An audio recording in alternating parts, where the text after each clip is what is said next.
Hello, hello, beautiful souls. Welcome to another Spread This Witches live broadcast. I'm here with my beautiful co-host, Allorah Rain. Say hello, Allorah. And our lovely Chase, Tarot Bro, he could not be here with us today. He is here in spirit, of course. We will do him justice. And sweeping all of that aside for the moment, let me take this moment to introduce our mystical goddess presence, this otherworldly creature that has finally made it onto the screen. I'm here with Charis Melina Brown. Introduce yourself, Karis. Hi, everyone. So nice to be here finally. We've been trying to make this happen so long. My name is Karis, and I am an intuitive educator and starseed and motivational speaker based out of newly Greenville, South Carolina. Yay! And you've just landed in Greenville in the last couple of days. Is that right? Yes. I've been traveling all over the nation for a year. I moved out of Sedona last October and have been looking for a new spot to land and just traveling and doing workshops, which is fine. But I really wanted a little home base, and so I just got to Greenville. So I'm just nestling into the community and learning the city, and it's really lovely out here. Oh, how nice. I love a bit of a change of scenery. And you really have been traveling the state. You have been going on non-destination adventures.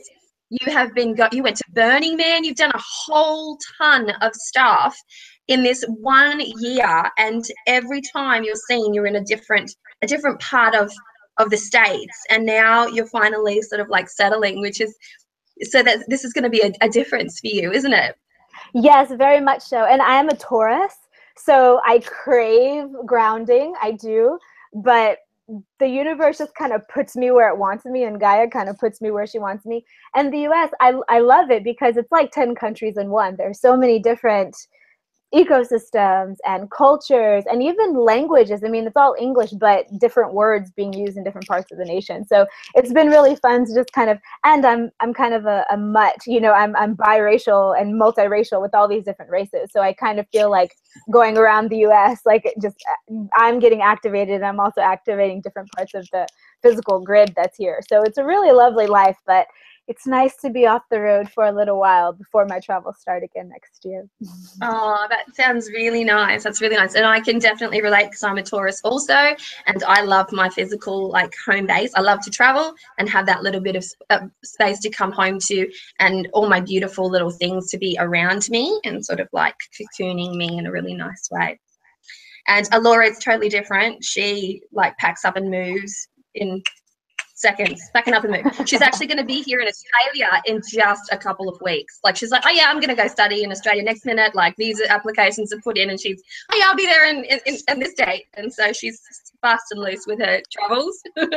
Nice. I don't know about that though. I mean, this has been a painstakingly meticulous and anxiety-ridden process. Like, I'm just I feel for people who immigrate to foreign countries, because you have no idea the amount of paperwork and bureaucracy, and oh my God, like, it's insane. Like, I don't know what you went through as a teenager going from Brazil to Australia, but it could not have been this difficult. No, because my dad's Australian, so I have citizenship here. And so it was just like I had 2 passports, so it made things really easy. For me to go anywhere else, I have to take 2 passports with me, and I have to exit the country on one, and depending on where I'm going, it might be beneficial to use my Brazilian, or it might be beneficial to use my Australian. And so there's a different kind of challenge, but, you know, it's all worth it. And I like to get those little stamps in the passport. They don't do stamps anymore in your country, by the way, P.S. They changed it. I know. They scan you. They bioscan everything. It's becoming so impersonal. All right. Well, we've got a bit of news, guys. We'll start off with our traditional STW news, of which we have a little bit of. Some of it's quite exciting, and Charis is going to share her bit of news, which is always really exciting. Allorah's got some intensely awesome news to share. which is going to be exciting. Catchword for the night, exciting. I'm excited. We're all excited. Right. So starting with, you may remember that we had Gillian C. Wilde, creatrix of the Naked Heart Tarot, that beautiful tarot deck. In fact, this print here of the wolf of the moon, let me pull this down. This is a Gillian Wilde print, and that's the moon from the Naked Heart Tarot. Now, the Naked Heart Tarot is up for pre-order.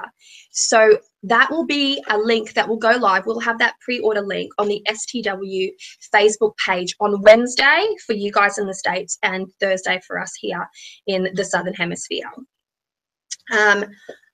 So that's going to be happening. Just send her some messages of love and appreciation, because she and I, and we've all actually been talking to her behind the screens, and she's had such an interesting time creating this tarot deck, as many creators do. I've had my own interesting times. Many others have had their interesting times, but it is a labor of love, a pure, passionate fire, experience. And she's finally there to launch those pre-orders. So go and say hello to her if you're interested in pre-ordering. That's the moon card. Isn't that beautiful? I won it because I won an award for STW. And so with that in mind, I have another piece of news, and I just found this, and I've got to get my phone, so please I apologize for the screen. But I have found this tarot deck called the Tarot Restless. A person that I did not know on Instagram sent me a random message going, I have a friend who's created this tarot deck. I'd love to know if you'd be interested in seeing the link before I send it through. I said, yes, send it through. And so she did. And this is roughly what it looks like. So it's all line work with splashes of color, a little bit reminiscent of, say, the Wild Unknown in its line work style, but not reminiscent at all in the actual depictions and the imagery, just in that line work style, which I have a little bit of that line work style in Bone Stone. I was going to say Bone Fire, but in Bone Stone. So that is that's something that looks like it's almost been created. Like, it's just the Instagram account, if you want to have a look at it, is Winslow Domain, and the Insta handle is Calculations. And so he's got all of the cards appearing there, so you can click on each and every one and have a look. So that is a new one that I only found this morning, just this morning. Like, that was fresh. So that is it. Oh, and Bone, Stone and Earth Flesh Tarot. It's coming along beautifully. Thank you for all the love. And I've been gifted 4 amazing weeks to myself without my 3 children and my husband. My husband will be whisking the children away, and I will be gifting myself a highly activated writer's retreat here at home with the Japanese exchange student that we have with us at the moment. So her and I are going to be face masks, computers, occasional walks down to the beach, lots of yoga, and heaps and heaps of writing. So the book is going to come together really quick, I feel, and I'm pretty excited for that. So can we just say hell yeah to my 4 weeks without my children or my husband? That's probably the first time since they were born, isn't it? I beg your pardon? Isn't that the first time since they were born that you haven't had any kids that long? No, I went to Brazil for 6 weeks and had no kids. Yeah. I thought it was the first time. I have a really good husband. So he's very, he understands my need for solitude, and I need a lot of it because I have so many people dependent on me. So it's very nice. It's very nice. But that's my news, and I'll hand over to Allorah now, who's got the news, and we'll finish up with Karis, and then we'll start to launch into some of our delicious topics, which so tasty. All right. So the main thing that I want to talk about as far as news goes has to do with STW stuff. So if you guys aren't aware or aren't subscribed, the second quarterly newsletter went out this past week. And we actually went ahead, and because it's the lovely holidays, we wanted to share that with everybody as well. And not only because a lot of people aren't subscribed to it, but because there's some really important information in there. A lot of you guys have been asking about the tarot deck that we are doing as a community tarot project. We are still doing that. like we've said a million times, we're waiting for the new year to get started on that again, because we wanted to finalize a list of creators. We need to put out some sort of artistic gauge as to what looks good in the styles that we're thinking about, whether that's painting or photography or whatever. So in mid-December, that list is going to be finalized, and then we'll have the art thing that everybody needs to submit, just so we can see which direction to go. And then after the new year, we're going to start throwing out broadcasts specifically for the deck. Next thing. So the other thing that is awesome that I wanted to talk about is the upcoming new awesome project called Iron Witch. Now, this is all thanks to, large in part, Benabel Wynn. We had discussed, Avalon and I had discussed previously doing something like witch games, and we never really discussed it further than that. We just kind of said, yeah, well, we have a lot of projects already. Like, we can't get into anything else right now. So we kind of put it on the back burner, but then Benabel called us out and asked us if we had the capacity to make Iron Witch a reality. And we said, hell yeah, we do. So we're taking it on. The newsletter is posted on our Facebook page, and it gives all the details. Like if you click the link, it gives all the details on there about Iron Witch, what it is, what it isn't, what we need help with, all of those sorts of things. The main thing that I want to stress with this is that it is not a competition of your connection with the divine. That is not what it's about.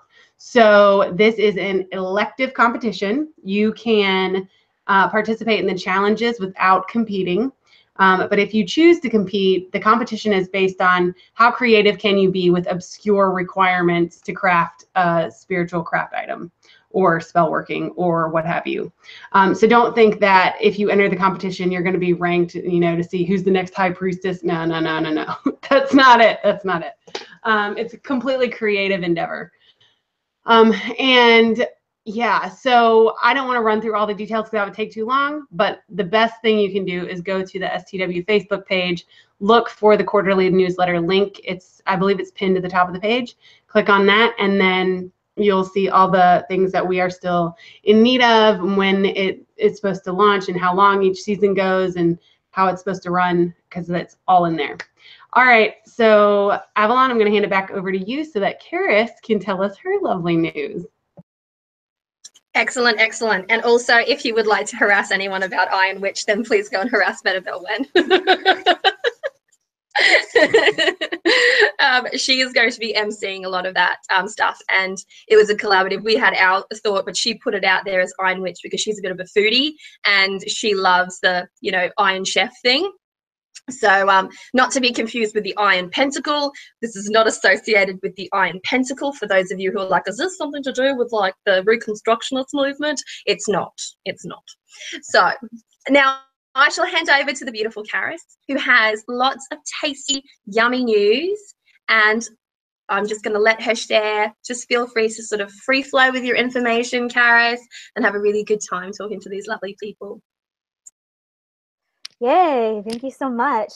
So I have lots of things brewing up for 2018. It's been very interesting to plan it because some of it has been in the works for years. Some of it is just coming up now. So just today, I officially signed on and posted on my Facebook. It's not even on Instagram or my website yet. It's only on my Facebook page, but I officially signed on to be part of a cruise going out of Fort Lauderdale in Florida in March. It's called the Passion and Purpose Cruise, and it's all about spiritual topics. It's essentially a week-long conference on the ocean. And so the website for that is passionandpurposecruise.com. And yeah, I'm super stoked. It's a seminar at sea, and it's a huge cruise ship. And the thing that sold me, because I've never been on a cruise before, the thing that sold me was that there was a huge atrium with trees and birds, and I know. And that reminds me a lot of the other ships I've been on that have big atriums with trees and birds. Well, I don't know if they have birds. They probably do. So that is the newest exciting thing. But besides that, I'm also in the middle of doing an Art of the Mystic class right now, an online class. And that's going to go every single month starting on the 1st through 2018. And I'm super excited about that because so many people are intuitive. So many people in the world are intuitive, and you guys are already well versed in it. But there's this huge population, at least here in the US, that is just kind of waking up to it. And even if you look at media and stuff like that, it's just becoming okay. It's just becoming safe. So people are finally starting to kind of reach out a little bit. And the two things that I love to center on is, first, ascension through deliciousness. I mean, I love shadow work, don't get me wrong, but I do think that there's an old paradigm that we're kind of sloughing off right now, that you have to struggle, you have to work hard, it has to be hard in order for you to get ahead. And I believe in more of the goddess way, which is we don't have to sit up in straight cross-legged position all night long at a ceremony. We can lounge. We don't have to wait till it's time to eat. We can go get a plate and bring it back, you know, during our events and stuff like that. And so it's making yourself really comfy and cozy and allowing yourself to blossom and evolve, rather than needing to shove through all these walls and evolve, which is a beautiful path. It's just not my path, and it's not the path that I teach. So that's the first thing. And the second thing I like to center on, and I know this because I've done it the hard way, and so I know that you don't have to do it, is that you don't have to leave your world behind to step into your intuition. You don't have to let go of everything and let go of everyone and be exiled by your community and have your family hate you and lose all of your friends and leave your job. You don't have to do that. I mean, I had to do that. Like, there's been a time, and there are people that have, but you don't have to anymore. You can weave in all of the things that we do in whatever your current faith is. You don't have to have any certain religion. It's all about that internal connection with the divine and with your own intuitive hits and your own intuitive understanding of what the divine is for you. So I really love how we're standing at this time in our world where we really can unfold everything together, and we can weave it together, and nobody has to be ostracized and nobody has to be attacked with what they believe. It can all be this like holistic, inclusive kind of vibe. So the Art of the Mystic class, I'm recording it now, and I'll keep offering it, like I said, once a month through 2018. And there will be once monthly chats, so live chats that anyone who's ever taken the course can come get into, which I'm really stoked about, because then say someone in May takes the course, they can get on the chat that month and talk to someone who took it in December now and see how they've evolved using the techniques that are really simple, but they kind of infiltrate your whole life and just upgrade your connection. And also neat things like using active listening and chiming in and looking at what people are saying, not just what you're feeling, not cutting out the 3D reality so you can have the multidimensional aspects, but weaving it all together and being able to communicate and being able to do something like small talk. I couldn't small talk for like 3 years. It was very difficult because I just had to go deep, and I had no idea what to do at a cocktail party, and I had no idea what to do at a work event because I did not know how to small talk. And so now we're coming back and we're like, no, you can still small talk. All you do, it's all about the translation and the language. So learning how to say what it is you need to say, but in a way that makes the person you're talking to feel safe and not needing to be all triggery to get your point across, but rather than being that rebel, being the thing that glues the reality together, because I believe that's the new paradigm as I want to live in it. And then other than that, let's see, I've got all kinds of retreats and workshops coming up in the US. I'm going to Sedona, I'm going to California, I'm going to Colorado, and circling around a few times and doing things here on the East Coast. So it's really exciting. My very favorite thing about work lately is that the people who are coming to do the events with me are not that there's anything wrong with these people, but it's really fun to go deeper. They're not noobs. Like, they're not people who are like, wait, what is intuition? What's going on? They're the ones who are already masters in their own right. So what we do is we can come together and create this amazing vortex of energy, and each person shares what they're masters at and imbues everybody else with their level of mastery. And I'm just loving that. I'm so grateful for it, and I'm excited to see where that takes all of us. So yep, that's my news. Oh, and Starseed Wilding, I'm writing it after 6 years of trying. It's finally coming out, so I'm excited about that. That's exciting. So this is the continuation of your series, your Starseed series. Actually, maybe just mention that really quickly, because you do have a couple of little, well, not little, you have a couple of really big reads out there.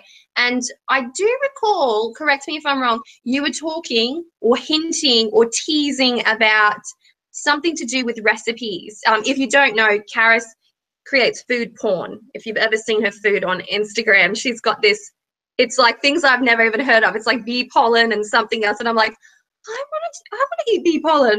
Where do I get the bee pollen from? So maybe talk a little bit about your book so people know where to get snippets of you there. Sure. Okay, so the first 2 books I wrote were Starseed Journal of a Starseed and Instruction of a Starseed. And those are, it's part of the Starseed series, which I'm writing the 3rd one. And I think that might be it for that particular vibe. And then I'll kind of make it more all-encompassing. But Starseed books were about realizing that I wasn't from here. And there's a misnomer on Starseed. A lot of people think, oh, this is my first time incarnating on Earth. I'm actually from another place. But that's not how I've experienced it. I definitely have memories of coming and helping engineer the human race and being around since like the very, very, very beginning, and then incarnating over and over to kind of do the thing that Earth is here to do, which is create this vibe through the universe and spread out a certain kind of like vaccine, I guess, to bring divine understanding into material, into the 3rd dimension, which is denser. So Starseed, Journal of a Starseed was all about me going from being an atheist agnostic, not believing in anything, to having all these esoteric experiences and thinking I was going crazy, to realizing that those esoteric experiences were being confirmed in my 3D all the time. So then having to figure out what the heck was going on. And then going through a Wiccan phase where I understood how to use earth magic, and then going through various other phases, integrating it all together until I then had my Starseed awakening. Okay, and integrated that. And so that was the first book. And then the second book, Instruction of a Starseed, is kind of the continuation, but it also has a lot of transcriptions between me and my guides on ship. So I would go into meditation and I used to be a medical transcriptionist, so I can type without looking. So I would just transcribe it as it was going on, and there's a lot of that in Instruction of a Starseed, because it's just teaching techniques and stuff that I learned. And then the third one, Starseed Wilding, is going to be about integrating the fairy realm. I did not believe in fairies, and then learning that fairies are real and what that was like, and also how to come back to the whole, okay, it's not that we're of another place and we have to come change the earth. We're of another place and earth, and being proud of that and wilding ourselves and making ourselves able to exist in this realm with mastery, not with always feeling like we're not belonging. And then with food, I do have a book that's available, and those both are available on Amazon. And then the third one is called The Post-Holiday Cleanse. And that was written back in, I think, 2010 or 2011. And it takes you through, and it's only on Kindle, so it's only ebook. It takes you through a week or two, I forget exactly how long because I wrote it so long ago, but of a bunch of recipes that clean your body out from eating all the stuff at the holidays that's so delicious and so social. But then afterwards, sometimes you feel a little slow on the inside and in your tummy and not super balanced. So it kind of sets you back on your current path. But right now, I'm starting to experiment again with raw foodism, and I've been mostly raw vegan and totally grain-free at this point for 3 or 4 weeks and feel amazing. So as time goes on and as I get more settled here in South Carolina, I'm going to start posting more and more like recipe videos and recipe articles so that people can jump on, because there's so much that happens in our consciousness based on what we put in our bodies. And my whole thing is, like I said, ascension through deliciousness. I do not like to eat gross food. I don't eat it. I refuse. So even if I'm going to be eating something that is feeding my body and feeding my consciousness, it has to taste delicious or else I won't do it. So that's kind of a gospel I like to preach through work too.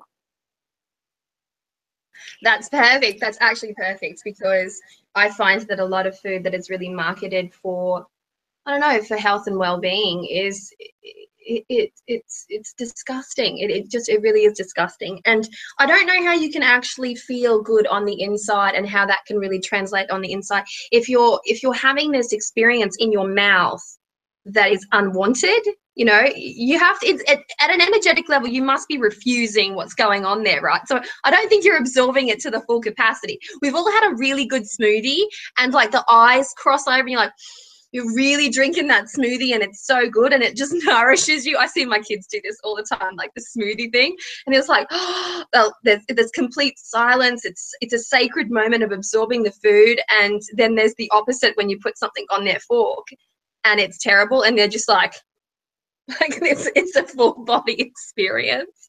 So I'm interested in any recipes. I'm interested. So I hope you can trick out your kitchen soon. and start to do some YouTube videos. Viewer request right there. Right, so let's get right into, we've already skimmed it. We've already skimmed it naturally. We've talked a little bit about magic already, and we've talked a little bit about manifesting a desired lifestyle, and now we're going to talk a little bit about conscious creation. But let's just go back and really outline individually what magic is. We all have a perception on magic. We all have an understanding of what magic is because we have all viewed magic in our own unique way through our own unique lens. So what is magic to me might look very different to what magic is to you. But the fact of the matter is, for anyone who's experienced that magical moment, doesn't matter how it appeared or how it came to be, we've all had the experience, and that is a long-lasting experience. You may be 100 years old and you'll still remember those magical experiences, that magical night, that magical tasting food, that magical concert. You'll just have this, you know, it really integrates into every part of your body when you do enter in contact with that which is magical to you. And so I would like to talk about magic. And I'm going to start it off with Allorah. Allorah, do you want to talk about magic? Yeah, I can. So how do I view magic? So I have an odd view of magic, I think. So by definition, I would say that magic is the transmutation or transference of one energetic form to another. It can be intentional and it can be unintentional or conscious, subconscious. I think my first experience, you know, it's so funny because I grew up Catholic and I never realized that the Catholic practices were so magical until I started studying magic. And I was like, wait a minute, what? So like transubstantiation was probably one of my first real experiences on a regular basis with magic, which in Catholicism, transubstantiation is the belief that the body and blood of Christ is the bread and wine at service, which in magical practice, in a practitioner's practice, it's the same concept. And you have all types of magic. You have sympathetic magic, you have contagious magic, you have instant magic, you have, I mean, there's so many kinds. I could just list them out one by one and it would take me like a week. But I also view other things like when I see a weed growing between concrete in a crack, or when there's the birth of a baby, or someone passes to the other side. There is some form of spirit and magic in all of that. It's the small miracles. Some people dub them miracles, or just life itself. From conception, pregnancy, birth, the way we grow up and mature and we become these adults. And I mean, if you think about it, a woman grows a human being, like another human being that's going to grow to be an adult. Like we have the ability to grow that. That has to be magic of some sort. I mean, because I don't know any other creature besides a female of any species that can grow another of its kind. Like, I mean, we're practicing cloning, but I don't think we're there yet quite. But yeah, anything that has to do with the transference of energy, I would say, is magic to me. And anything that could be classified as a small or large miracle is magic to me. And magic just has a feeling. Energy has a feeling. And the more, when I practice intentional magic, I find the more I put into something, the more that I get out of it. Maybe that's just me, but I personally think that the more you put into it, the more you get out of it. And I've seen the results, so there is that too. Tasty, tasty, tasty. And there you have it. That's one side of magic right there. That's one perspective of magic. And now for me, for my upbringing, I'm Brazilian. I was raised in a Yoruba culture. I was raised in a faith that practiced, you know, direct interaction with deity and spirit. And so seeing that from a really young age, the movement, the lower shake, you know, the horsing, the sacrifice, the spell work, the smudging of your house, the digging your fingers into the dirt and learning about how one plant if used correctly, could trigger a chain reaction of events to your benefit or to your demise, or to the benefit of somebody else or to the demise of somebody else. And understanding that just from that little perspective, how far-reaching energy actually went. This plant that I'm holding can create this ripple effect of change and action. And so at a core level for me personally, magic is always been about action. And it's not timed action. It's not, sometimes even it's not action due to work that you've necessarily done in direct alignment with that. It's action that happens in a very otherworldly capacity. We may think something with so much conviction, so much power. We want this change to happen. We want this event to happen. And then what happens is all that energy inside of you just tumbles out into the ethers, and it starts weaving together an unmapped path to something that's far greater, because you are so open to that greatness. In that moment, you mutter under your breath and it creates this chain reaction of events. And then when that finally explodes, it manifests in an incredible experience that's handed to you. You either visually see it, you accept it emotionally, you sense it in different ways. And it's semi-miraculous, isn't it? It's miraculous, but it's magic. And so Allorah was right. I'm a mother of 3. I've birthed 3 babies. Watching my belly grow, watching something grow inside of me, that was pretty crazy. That was pretty crazy. I was never a really nurturing style of mother. I wasn't as a child. I didn't have that nurturing nature about me. I had that explorative nature. I like to explore. And then there were those like my sisters that had this really gentle, nurturing aspect to them. And I thought, I'll never be a mum. I will just never be a mum. And I was not a mum until something in my life completely changed. Something in my life completely changed. It was a change of consciousness. It was an expansion of sorts. And all of a sudden I started to see aspects of myself in a much different light. And I think it's true for many that we can get so stuck in the way that we see things. This has to be this way. This is this way. I've got no control over it. It is what it is. This is the society we live in, so we have to toe the rope. And we feel like we're a bit boxed in. And then something happens that sort of like, it literally shoves you out of that mindset and puts you in a completely different mindset, wherein you've got so much space, it's so much awareness, and you don't know what to do with it. You're in this place of like, oh my gosh, everything's changed. Like somebody changed the rules on me. Somebody changed the rules on me. I'm in a different space. And it was from that space that I decided that, okay, I think I'm going to be a mum. I think I'm just going to get on YouTube. I think I'm just going to do all this stuff now, because I think I'm just going to do it. Like, I'm going to do it. I'm going to start writing. I'm going to start taking some like really cool photos. I'm going to go traveling. I'm going to just live a different life.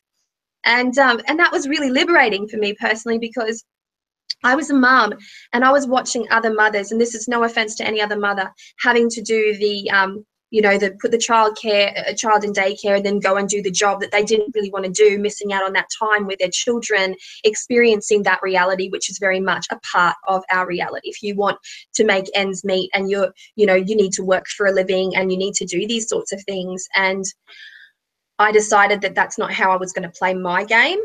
Because I had this shift in consciousness, that's not how I was going to do it. I was going to do something that I really loved. And I didn't even know this at the time. This is what I'm talking about, magic. I didn't know this at the time.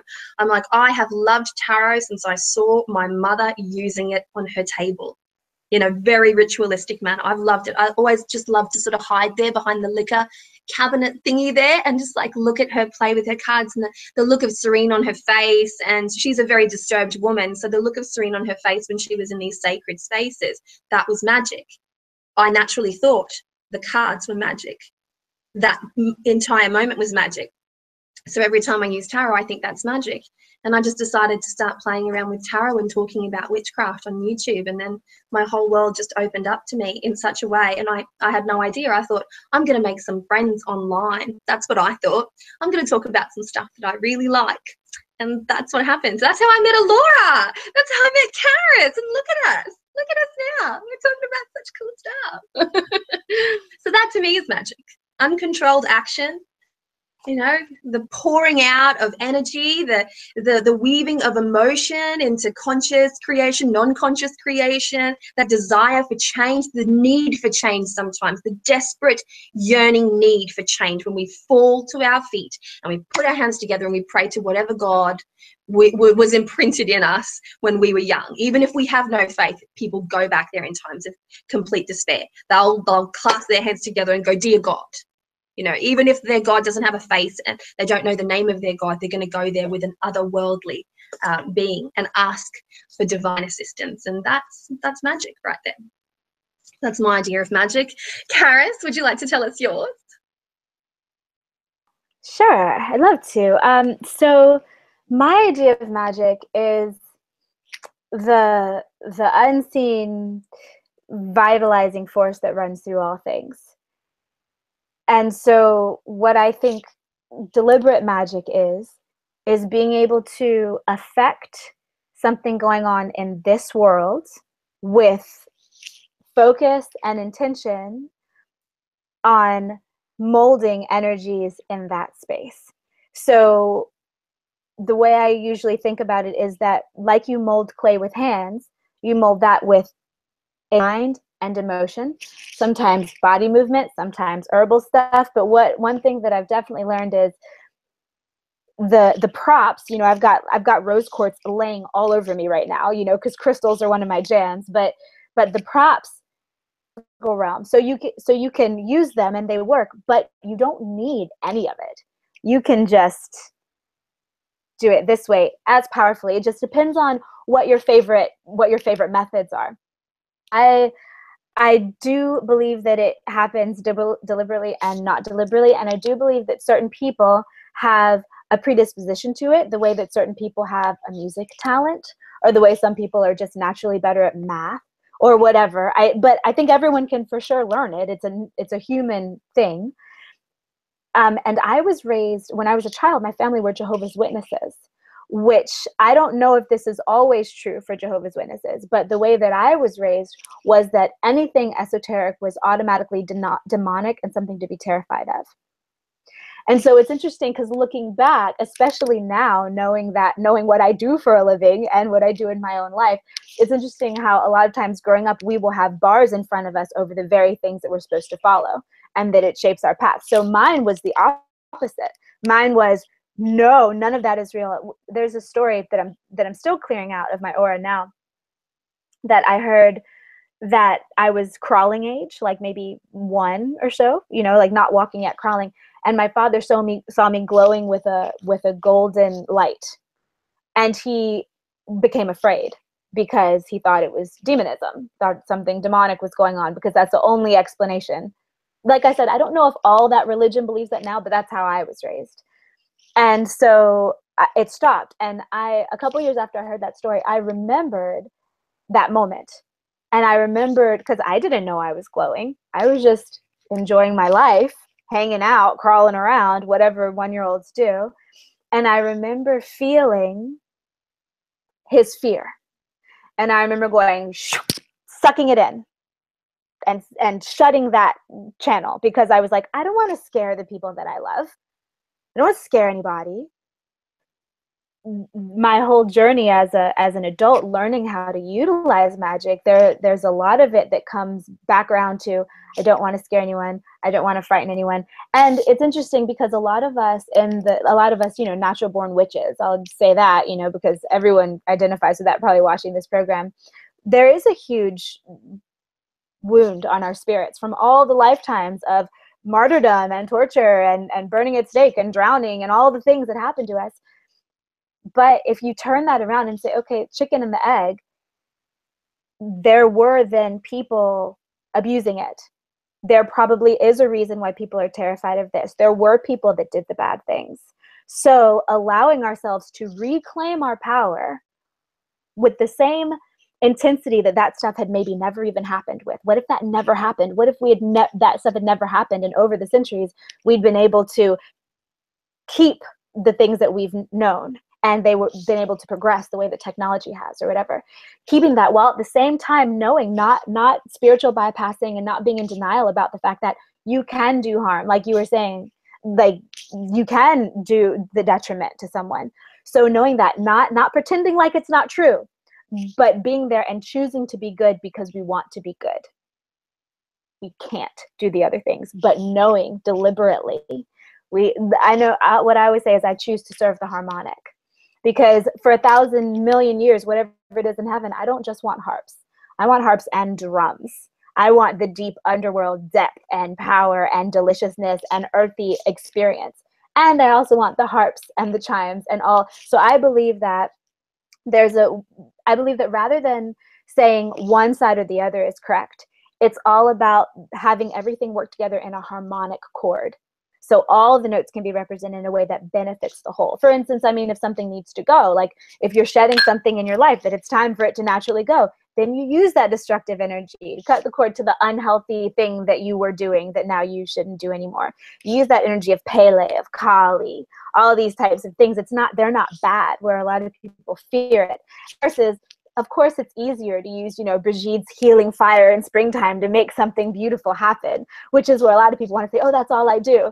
But that doesn't need to be all that we do. We are creatures of light and darkness. So figuring out how to weave that together in a way that serves, in my case, the harmonic. That's what I believe that magic is.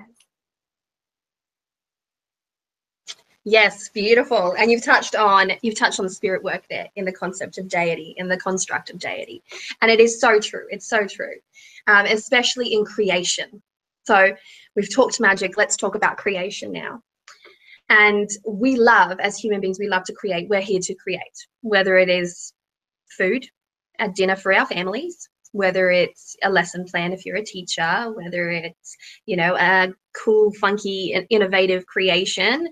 We're here to create. We're always doing something. We're doing something different. We're amazing somebody somewhere with our awesomeness, right?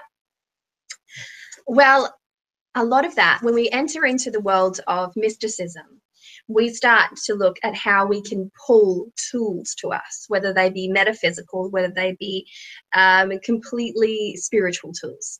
And whether you're doing this on a table in a space like my own that's fully tricked out with crystals and oils and things like that, this is my creation space, this is where I do my thing, or whether or not I'm sitting in silence and sacred space going to my inner temple and doing it. We have a natural tendency to reach beyond our own natural capacity and go, you know what would be fun? Let's call in a god. Let's call in a goddess.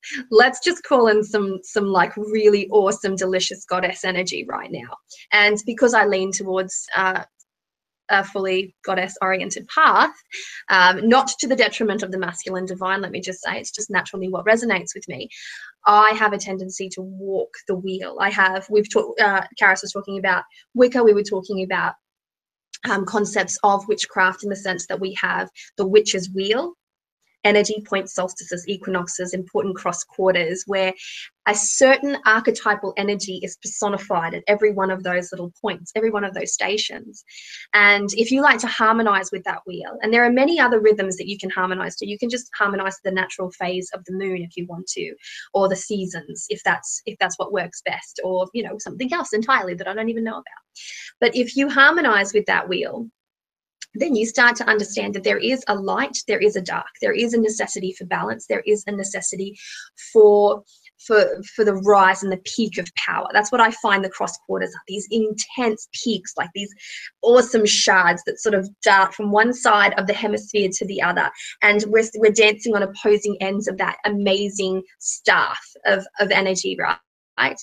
And so we're coming up to Litha here. For me in the southern hemisphere, that would be Yule for you guys up there in the north. And we're playing with different energies, and those different energies rock with an archetypal energy. For Litha, for me, that's the time of the fairy, the fae, the keepers, the guardians of the natural world. So what I do, because it's my path and my way, to create, I use that accentuation in nature. I use the magic that's around me that I can see because I believe that it's there. I have it at my disposal as a working tool, and I can use to call on it. And I think, yes, I can sit here in my space and work with my crystals and do this amazing things to create what I want to create at this moment in time, in keeping with whatever I'm trying to work on in a grander scheme, right? But I'm going to go that little bit further, and I'm going to call out some some really different type of energy to my own. And then I will harmonize that energy, to use your word there, Charis. I will harmonize that energy, my own energy, reaching out to something that is so innate in my natural environment, to the expressions of nature in my biosphere, my landscape, the trees that are blooming, the little creatures that are, you know, are floating all around me. I have to use that because it's there at my disposal to use. And I don't mean use as in I gotta use it, you know. I mean, I'm gonna cooperate with it. I'm gonna synergize with it. It's there. I'm like, I want to be a weaver. I'm gonna weave something. So what am I gonna do? I'm gonna talk to the spiders. And if I want to grow something, I'm going to talk to the plants. And if I want to shed something, I'm going to talk to water, and I'm going to talk to the leaves that are falling. I'm just going to talk to whatever it is that I can see that's doing the same thing as I want to do. And I use my nature to do that.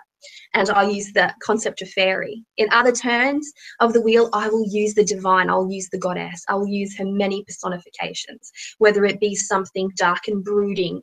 Come the time of Samhain, I'll work with a darker goddess like the Morrigan, or Hel, or the cauldron keeper Ceridwen.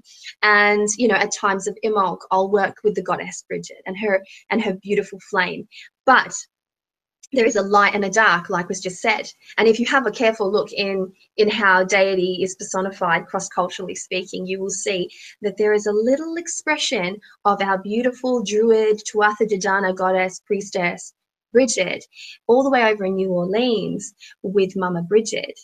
So there's a Mama Bridget who's a death lower in New Orleans, and there it is hypothesized, and you can choose to believe it or not, but it is hypothesized that that's an expression of that ancient fairy feminine divine goddess from the Celtic Welsh tradition. And so the goddess moves in such different ways, and reaching out to interact with that energy to bring forth that creation is something that is so powerful when you're ready for it. And if it's not your bag, then it's not your bag. It's simply not, you know. You can stand in your own power, and you can create in whichever way makes you feel better. For some people, creation is less about the external magic, the needing to make things happen, and more about the shedding of the self, or, you know, the channeling of some intense energy. And this is where we get art. This is where art is. This is what art is. It's the shedding of internal soul songs onto paper, onto canvas, in books, you know, amazing sculptures. That's somebody pouring their heart and their soul. We know it as an expression. I'm pouring my heart and my soul into this. That's creation. That's pure 100% creation. My daughter writing out 40 Christmas cards, drawing these like little candy cane looking things with a big smile on her face in this space of like, I'm creating right now. And that's a beautiful thing. That's just my perspective of creation, of course. So who wants to go next? Who wants to speak next? Should we go around? When you were talking about integrating the natural rhythms going on, like speaking to the spiders when you wanted to weave and the leaves falling, I had an experience about a month ago where the world is feeling very shaky. I was talking to a lot of people who are going through big dismantling periods, big everything falling apart, and the fires were burning on the West Coast, and that's where I was. And so I was introduced by a friend to this huge, amazing, ancient oak tree, kind that you can walk on and crawl into. And I shot a video there called To Inspire You. So if people want to run over to my YouTube channel, you can see it. You can see this big grandmother oak tree. I was definitely in one of the day before I shot the video, I was visiting the tree, and I was definitely in one of those places of feeling like dismantling, just like the world was in flames all around.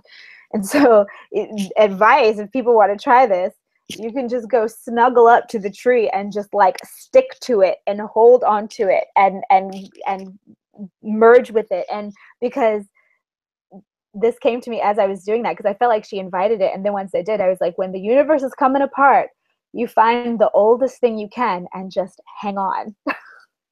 Just hang on. Because as I was sitting there, I was seeing this vision of essentially flying through space and having things just go on all around. But when I was in the body of this beautiful, ancient guardian of the planet, who I believe that the ancient trees are all connected to each other. So I believe that I can be at Angel Oak outside of Charleston and talk to one of my trees in California, or talk to the crystals still underwater from Atlantis, or talk to things down in Africa, because I believe that there's a network of ancient knowledge that goes through the old trees.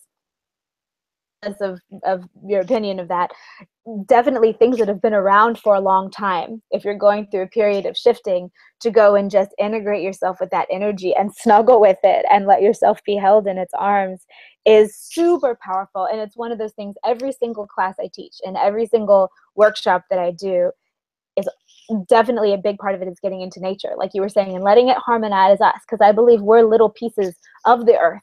You know, when people say man-made, everything is of the earth. There's nothing that we got from elsewhere. All of it's earth-made. So all of it will eventually go back. And so knowing that we are, I believe we're kind of the prefrontal cortex. I think we're kind of neurons, humans. Like, even if you look at our skin, we're kind of like weak, and we don't have fur and we don't have claws, and but we're very idea-y. So I think we're like how the brain of the planet is evolving. So letting that run through us just as much as we adjust it, and working with it and letting her clean us out and letting her restructure us, especially at times of change. She knows what needs to happen. So yeah, that's my 2 cents.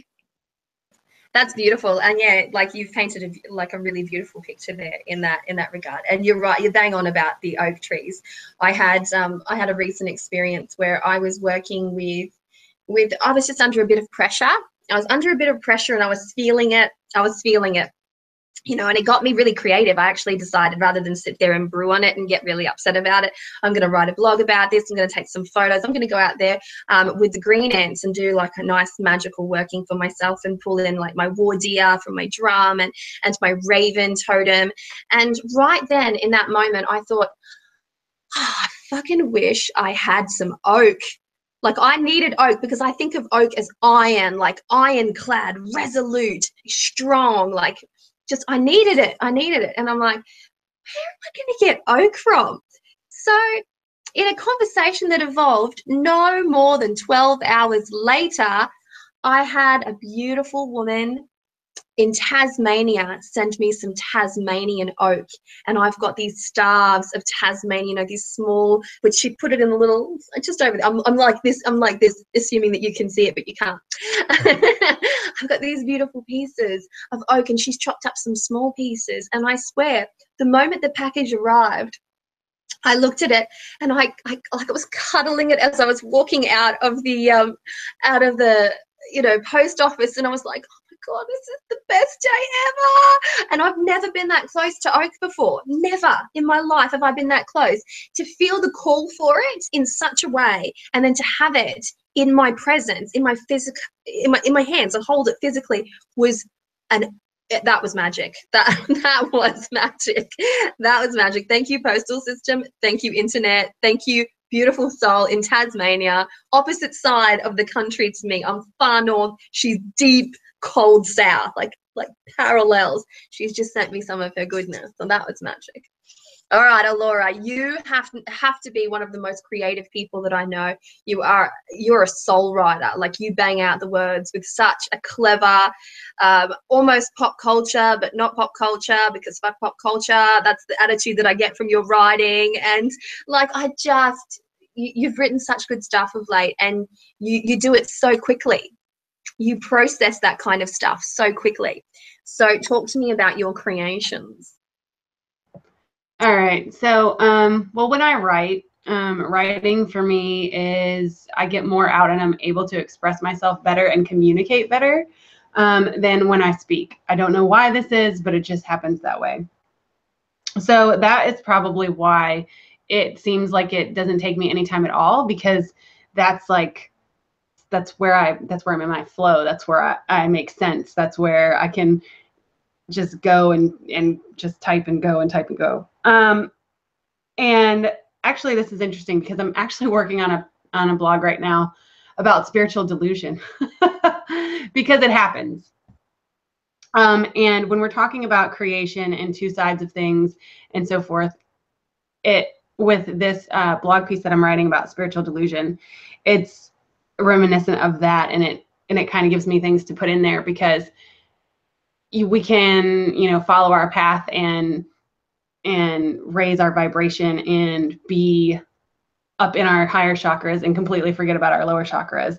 And when I talk about spiritual delusion, I'm talking about when everything is spirit led to the point where you think you see ISIS in your grilled cheese sandwich. Like, no, like you need to take a step back. But this, when we're talking about creation, and actually we're talking more like synergy and creativity and balancing energies.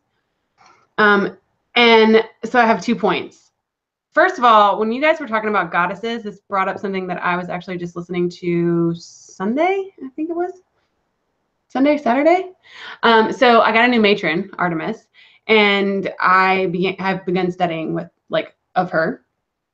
And so one of the things I thought, because I've had Kali as my matron for so long, I'm like, oh God, like this is, no, because people are everybody's like, oh, Artemis, so light, blah, blah, blah. And I'm like, oh God. All right, here we go. Because we're going from, you got to think, I'm going from Kali, who is super heavy, to Artemis, who isn't viewed in the same manner.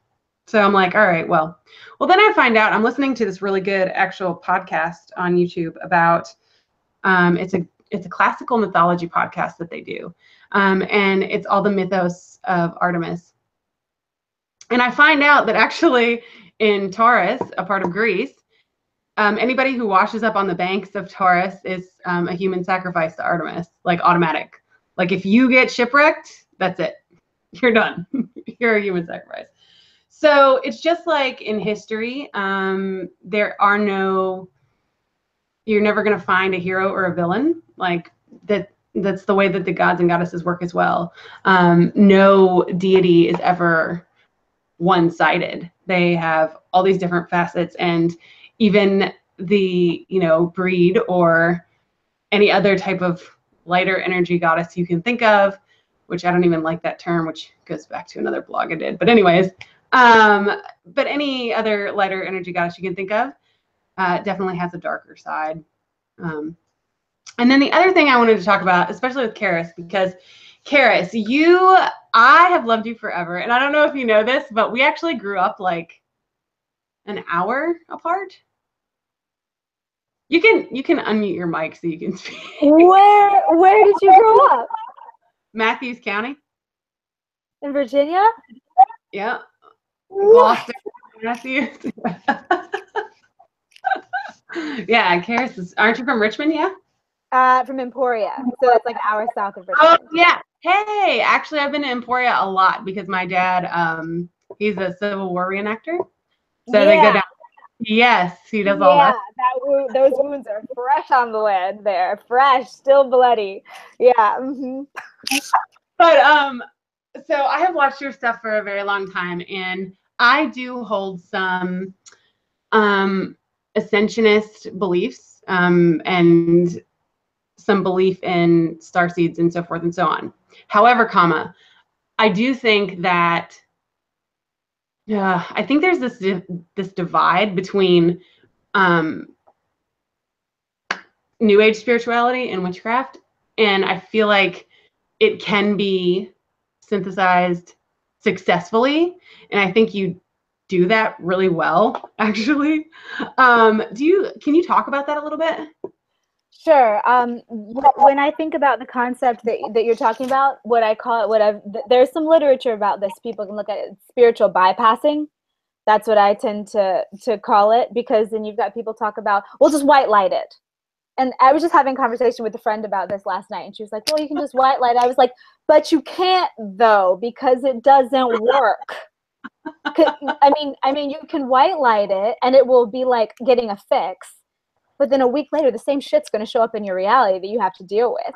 And so it's kind of like, I mean, and that's what I see, at least my starseed journey as being, and even my journey across the nation as being, sometimes when there's a piece of us that's been really disavowed because it was seen as bad or wrong, or there just wasn't space for it because all the stuff we were dealing with, we kind of have to leave one world. That's why you've got all these starseeds saying, I'm not from here. This is my first lifetime on Earth. I'm not one of you. Which, I mean, is probably true sometimes. You know, there are billions of people on this planet. I'm sure there are plenty of people that haven't been here before who are incarnating for the first time. But whenever you're saying, I'm not this, and this is what I am, or when you've got people going, okay, love and light, love and light, love and light. That's actually something I never, ever say anymore, love and light, because I feel like it's been so bastardized, because you've got all the love and lighters, and you trigger them and they turn into dark and shadowy psychic attackers because they haven't integrated their shadow.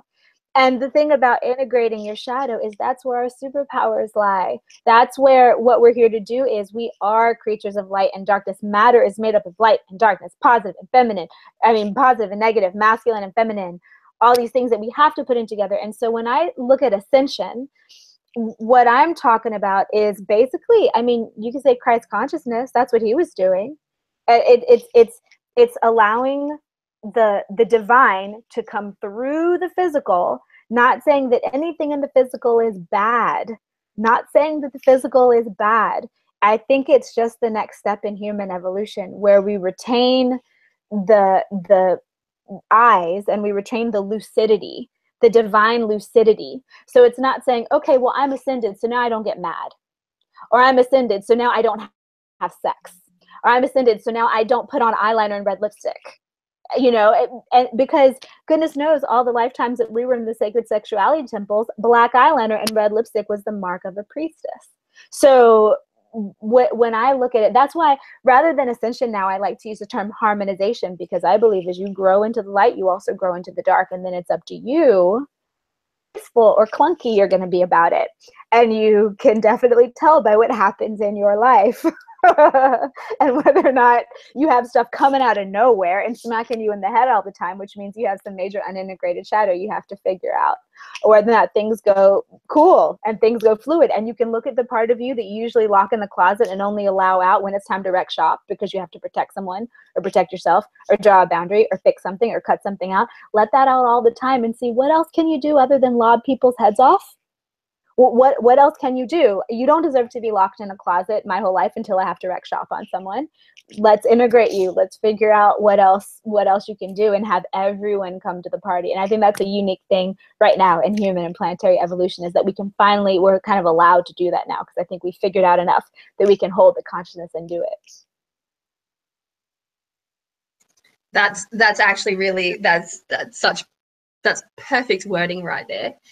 This concept of like the anger zone, the red zone. I call it the red zone. I feel it a lot. I've got a lot of fire in my natal chart, like a lot of fire in some places that you think, oh, poor girl, why is Aries there for you? And I have this thing with fire. And I was talking to my shaman friend, Misha, here in Cairns. And she was talking about, like, we have these amazing conversations where she's like, I feel like I need to do a sacrifice. And I was like, why don't you do a sacrifice to Odin? You know, a 9-day sacrifice to Odin. You know, we were talking about this, all this, like, you know, fun stuff for me anyway. And I was talking to her about this issue with fire. And I'm like, I need to integrate more water. My Odisha, she's Emoja, she's mermaid, she's of the water. And yet I don't feel at peace in the water. It has to be under my terms. If I'm going to the water, it has to be under my terms. Put me in a forest and I'm fine. In a little stream, in a river, everything's a different story for me there. But going out into the open ocean, that's a place that, you know, terrifies me. I'm like, I think that's because I'm all fire, you know. And that conversation evolved into something that was quite delicious that I must admit I'd never thought about, because I'm so fire-led. I'm just that way inclined. Everything has to be this outpouring of fire, you know, and it's a thing that I just got into my head. It was a belief system that I integrated, and I'm like, yeah, this works. This explains a lot about me. I'm just going to cling to that as my sign that says, piss off, I'm raging, I'm a volcano, right? and she said, well, you know, there's 2 functions to fire, don't you? She's like, you work with Bridget for one part of the year. She's one of the goddesses on my goddess wheel. time of Imbolc, I work with directly with Bridget, and she's like, yeah, well, she represents healing, passive fire, the cleansing fire, the flame, the sacred flame, the hearth fire, you know, where many countless meals were cooked that were used to warm homes. It's a gentle fire. And I'm like, what's your point? She really needed to paint it for me, and by the end of it, I had that, like, you know, that clunky sort of quirky, like, oh, okay, never thought of it that way, because you get so caught up in it being just one way. Just one way. Kali, the destroyer, has to be just one way. There's no regeneration to her whatsoever. She does no benefit. She's just there to, you know, to tear shit up, right? It's not necessarily true, is it? There's two sides to every story, two sides to money, two sides to people, two sides to our world. There's two sides to everything. And when you get fixated on just one way, on just love and light, on just blessed be, on just white light it, on just that, you do it at the detriment of something that is so vital to your existence and to your mental stability. And you end up being the crazy weirdo that nobody wants to talk to and sit next to at any gathering. And, you know, it's a sad thing. It's excluding. Eventually you'll end up excluding yourself from many things. You're excluding facets of yourself. It excludes, and no good can come of exclusion. You have to do a lot of integrating, and integration doesn't need to be this steamroll thing, a big truck that you know hits you at 100 miles an hour. It doesn't have to be that. Integration is part of a daily devotional practice. You have a good, strong spiritual practice, you can do a little integration every day. You don't have to wait for it to be the middle of winter to do shadow work. You don't have to do that. If you're a well-balanced person and you ground regularly, you can integrate little bits every day, because the truth of the matter is you might have a whole week of just all of a sudden something triggers you and you're like, oh, what are you going to do? You're just going to hold on to that until winter comes so you can do some shadow work? I feel that, you know, and I'm saying this because I feel that everybody talks about shadow work in winter. Winter is the time to do shadow work. The dark half of the year is the time to do shadow. And while I agree that it must facilitate it, I also think that you can have a 3 of Cups moment in the middle of winter, sitting around a fire with your friends, having a great laugh, not thinking at all about shadow and just enjoying life. And you can be in summer, like I am in now, and feel hateful for the sun and realize, why don't I love the sun more? That's me getting in my own way, and that's me having to integrate this and this you know, this thing in this restriction, this, you know, this dis-ease into my life. So it happens, and that's my 2 cents on the matter.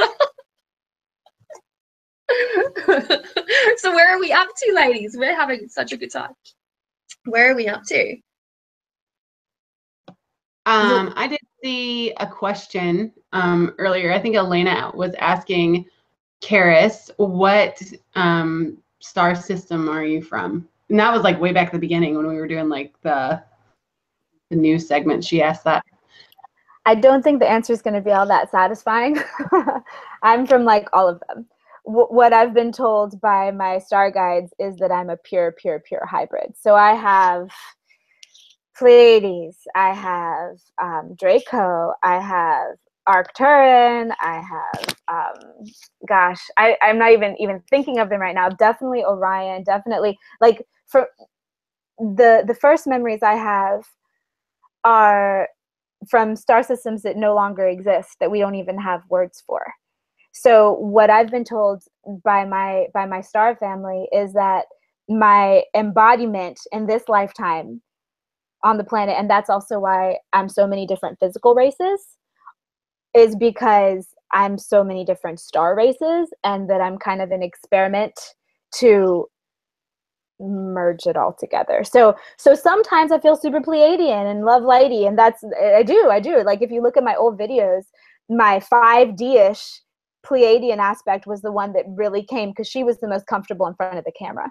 So if you go back about 2 or 3 years ago and look at my YouTubes, that's what was running a lot. And it was very white lightish and very all embracing and very boring, you know. And then back in about 2014 or so, I started integrating my reptilian aspect. And now I'm proud of my reptilian aspect. I feel like there's a lot of intergalactic, interdimensional racism against reptilians. Whereas, you know, you look in the mirror and sometimes all of our eyes go slitty. Like sometimes it happens. And I think that that's a really beautiful aspect of who we are, because actually my reptilian aspect is the one who understands the problems in the world and wants to fix them and knows how to fix them. And so, because the reptilians helped design this whole thing. So you know, you've got a bunch of it. I've definitely got Orion. I've definitely got a lot of gray in me. I mean, obviously, you know. So I've got a lot of them, basically all of them. So yeah, most people I think have less than all of them. I think most people have like one main. I know some straight up Pleiadians who I super love, and I know some very reptilian folk. And I also think there's, I'm not sure where this star system is from. It might be like Arcturian kind of, or Andromedan maybe, but there's definitely like a AI, like a androidish multidimensional aspect that I've been seeing more and more in people around and in myself for the past couple of years. And I'm not sure where that hails in from, but it exists. So that's the one who controls my workout. When I go to the gym, straight Android and just do the reps, you know. So I think yeah, there's all of it. And so again, with the integration, that's the goal, is to figure out what are you good at. I don't put my reptilian in charge of snuggles. I put my reptilian in charge of dealing with my bank account. You know, so yeah, I hope that helped. That's perfect. That's perfect. Do you have more, Allorah? Are you keeping an eye on the chat? Because I am just hopeless at it right now. I am trying. And obviously, if you do have questions for anybody has for questions. all three, or for just Charis, just cap locks, all capital, please, please, please, so it just pops out. Because such beautiful conversation is transpiring here. I'm really loving the level of sarcastic. I love sarcastic. They say it's the lowest form of wit. I just don't believe that to be true. I find it very comical. It satisfies a part of me that, I don't know if that's a good thing or a bad thing, but if it puts a smile on my dial, I'm going to keep that. I just love that Karis agreed with us about, or, you know, she didn't even know our views on love and light, and she comes out with that whole, I don't even like that phrase, and I'm like, oh, thank you, Jesus. It's a thing, isn't it? It's a thing. That's the difference between being a grounded person, like coming across at least as a grounded person, and not, you know. Well, but I also think that now it's used as like another way of saying F you, you know, fuck you. Yeah. Like somebody will be just a douchebag and be like, oh, in love and light, and you're like, yeah, sometimes it feels like there's a lot of avoidance in the love and light phrase. Like a lot of people are saying love and light, so I'm not going to say what I really mean. Yeah, that's it. It's passive aggressive, as Norse pagan tarot witch Lauren here. He's like, I find like love and light very passive aggressive, and I think in certain contexts it is. If it's said by somebody who has that young spirit and a smile on their face, you can take it as semi-genuine, you know, or a little clueless. If it's said by my daughter, I would quickly say to her, find another phrase, please. Yeah, I also think it's a marker. I mean, I really respect, and so a rule that I kind of have in people who I allow into my inner circle, both in my spiritual inner circle, my heart inner circle, and like romantic partners that I choose to engage or not engage with, is they have to have done their shadow work. Because it's going to come out sooner or later. And I love shadow. I love people. I mean, I love someone with a badass shadow who knows how to use it and uses it in service to harmonic. And one of my favorite phrases is shadow methods with light intentions. So you bring it all together and you use one to, I mean, like I don't really hide on my YouTube. It's like, hey, pretty girl, now I'm gonna blast your mind. You know, like it's you use one thing to bring it all together and to let everyone work. Because if you haven't done the shadow integration, eventually it's gonna come. But if you don't know who you are and you don't know what you're capable of already, and you haven't looked into your own darkness, then you're going to eventually come swinging. There's going to be a whole big mess. You're going to project a bunch of shit that may or may not be the person that you're looking at. And I just don't even choose to engage with that. I just don't even want to. So when someone is saying love and light, like I don't want to blast the love and lighters either, because a lot of them do have good intentions and that's what they think is the right thing to say, you know? So I'm not going to be like, you're stupid if you say love and light. Like I don't want to do that. However, when someone says that to me, usually my automatic judgment, you can say, I mean, I'm human, I judge things sometimes, is to say, you don't know like a whole 50% of the work. So that's cool. I'm still going to love you. Like, I'm not going to say that your path is wrong, but I'm going to say there are certain places that I'm not even going to try to connect with you on. So it micros our relationship. Yeah, that's it. And you have to, that's it. That's the, I think that's a really important aspect, that the company you keep, the people that you let in your life, they have a tremendous effect on you. They have a tremendous effect on me. So I assume that to be the thing for everyone. We really react to human interactions. We react either well or we react badly.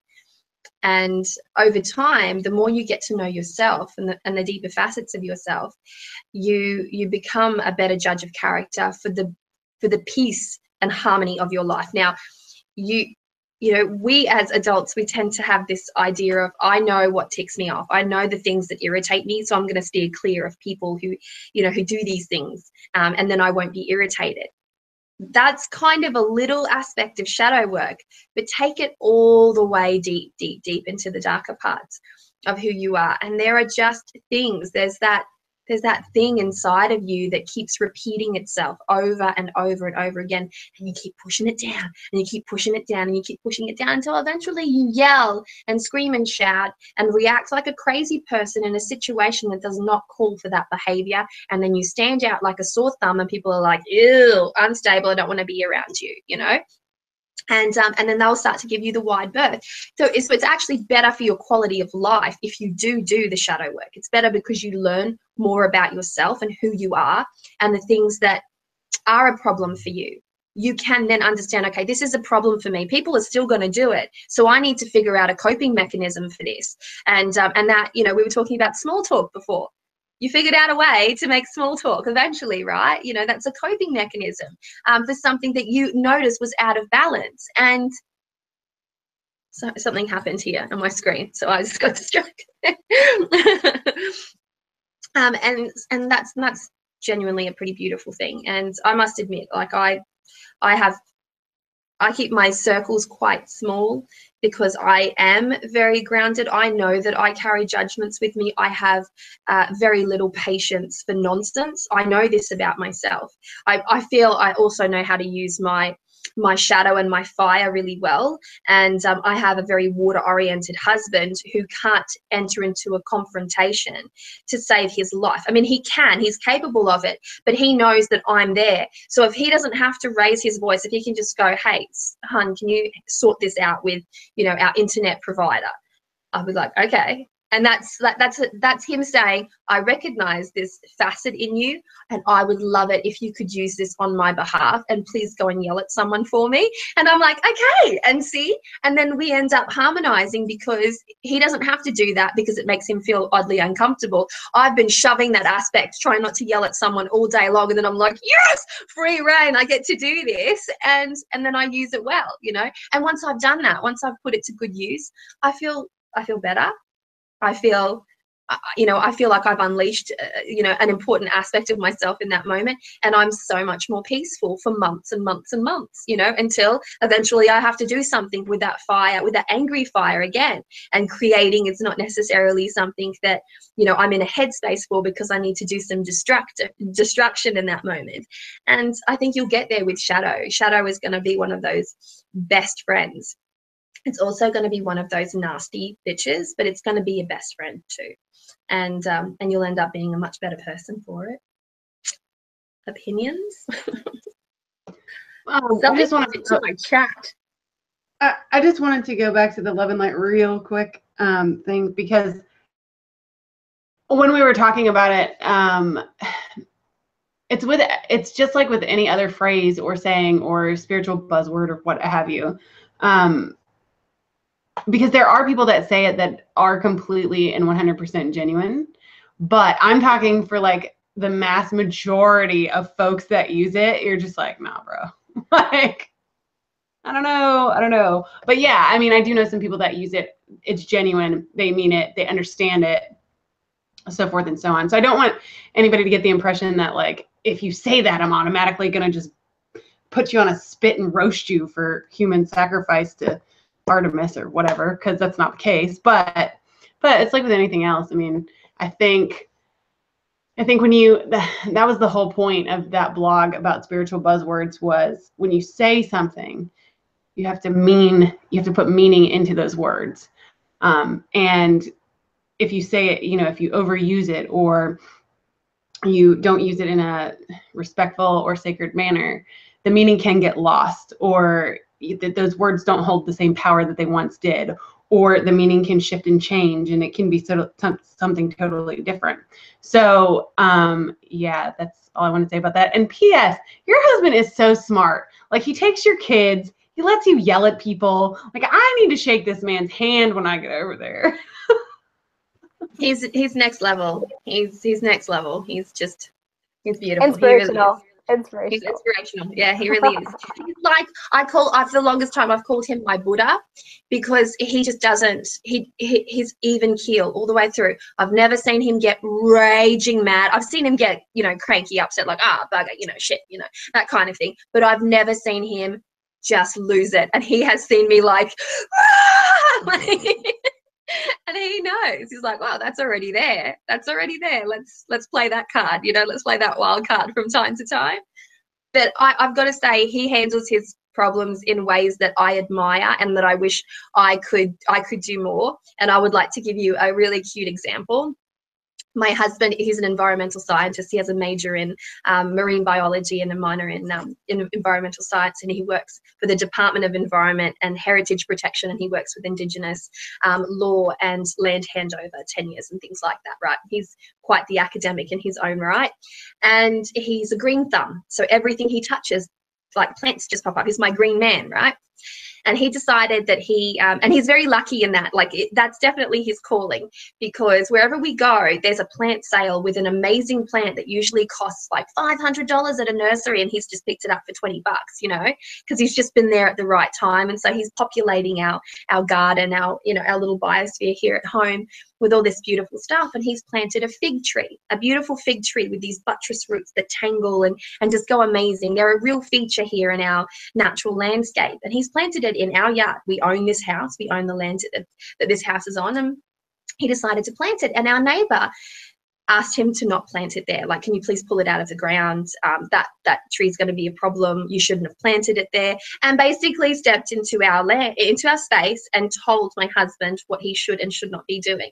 And I was standing out the front, and I was almost rolling up my sleeves. I'm like, it's going to happen. I'm going to have to go in there, And he said, oh, look, I appreciate your concern. And he said it like this. Oh, I appreciate your concerns, and, thanks for coming over and let me know how you feel. But how about I worry about what I do in my yard, and you worry about what you do in yours? And the elderly neighbor walked away and went,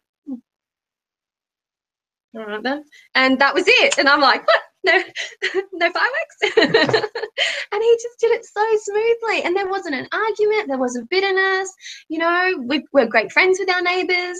That plant, that tree is growing, and it's going to be a nuisance to everyone, and it's amazing.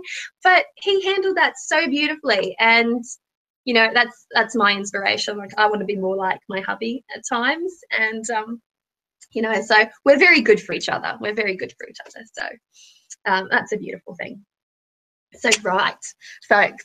Hang on, wait. I was thinking of something when Allorah was talking, and it was the capacity of language these days.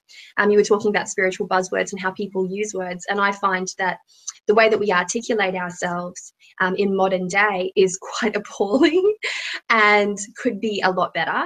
I find that there's more micro reading than digesting of like serious, deep, beautiful literature, whether that be something academic or just gorgeous poetry, or a beautifully written story, something that's really come out of the imagination of someone who is deeply connected to something extremely creative. And I find that the way people speak these days is with so much resentment, like all of our modern slang. Now, I'm saying this from the perspective of someone who lives here in Australia. We love to abbreviate words.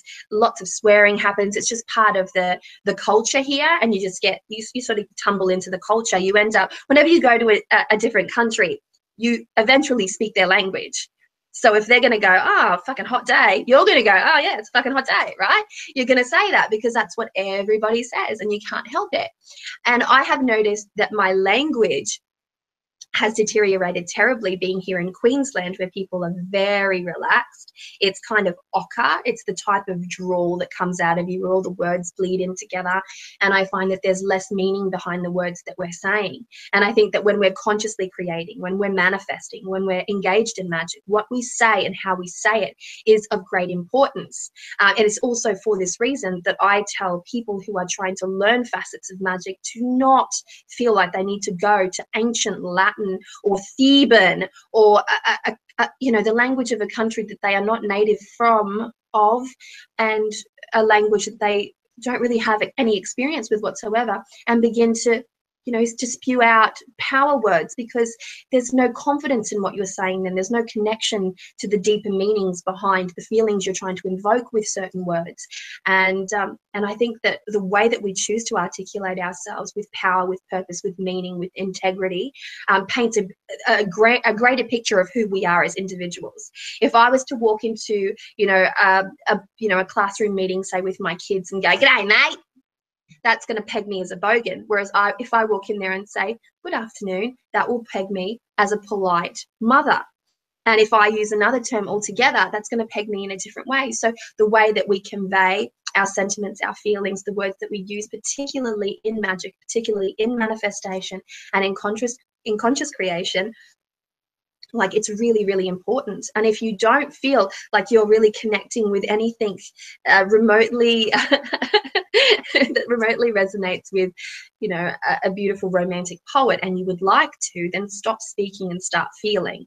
Instead of writing these beautiful things or attempting to write these things that you just feel in that moment don't hit the mark, then stop and try to generate the feeling that you're aiming for. And in many times that means putting on your favorite song, or reading a favorite passage of poetry to stimulate the feeling that you're trying to pour into your particular form of creation, and use language in a manner that is so much more purposeful and magical than perhaps we've all been doing. So that's just was on my mind then.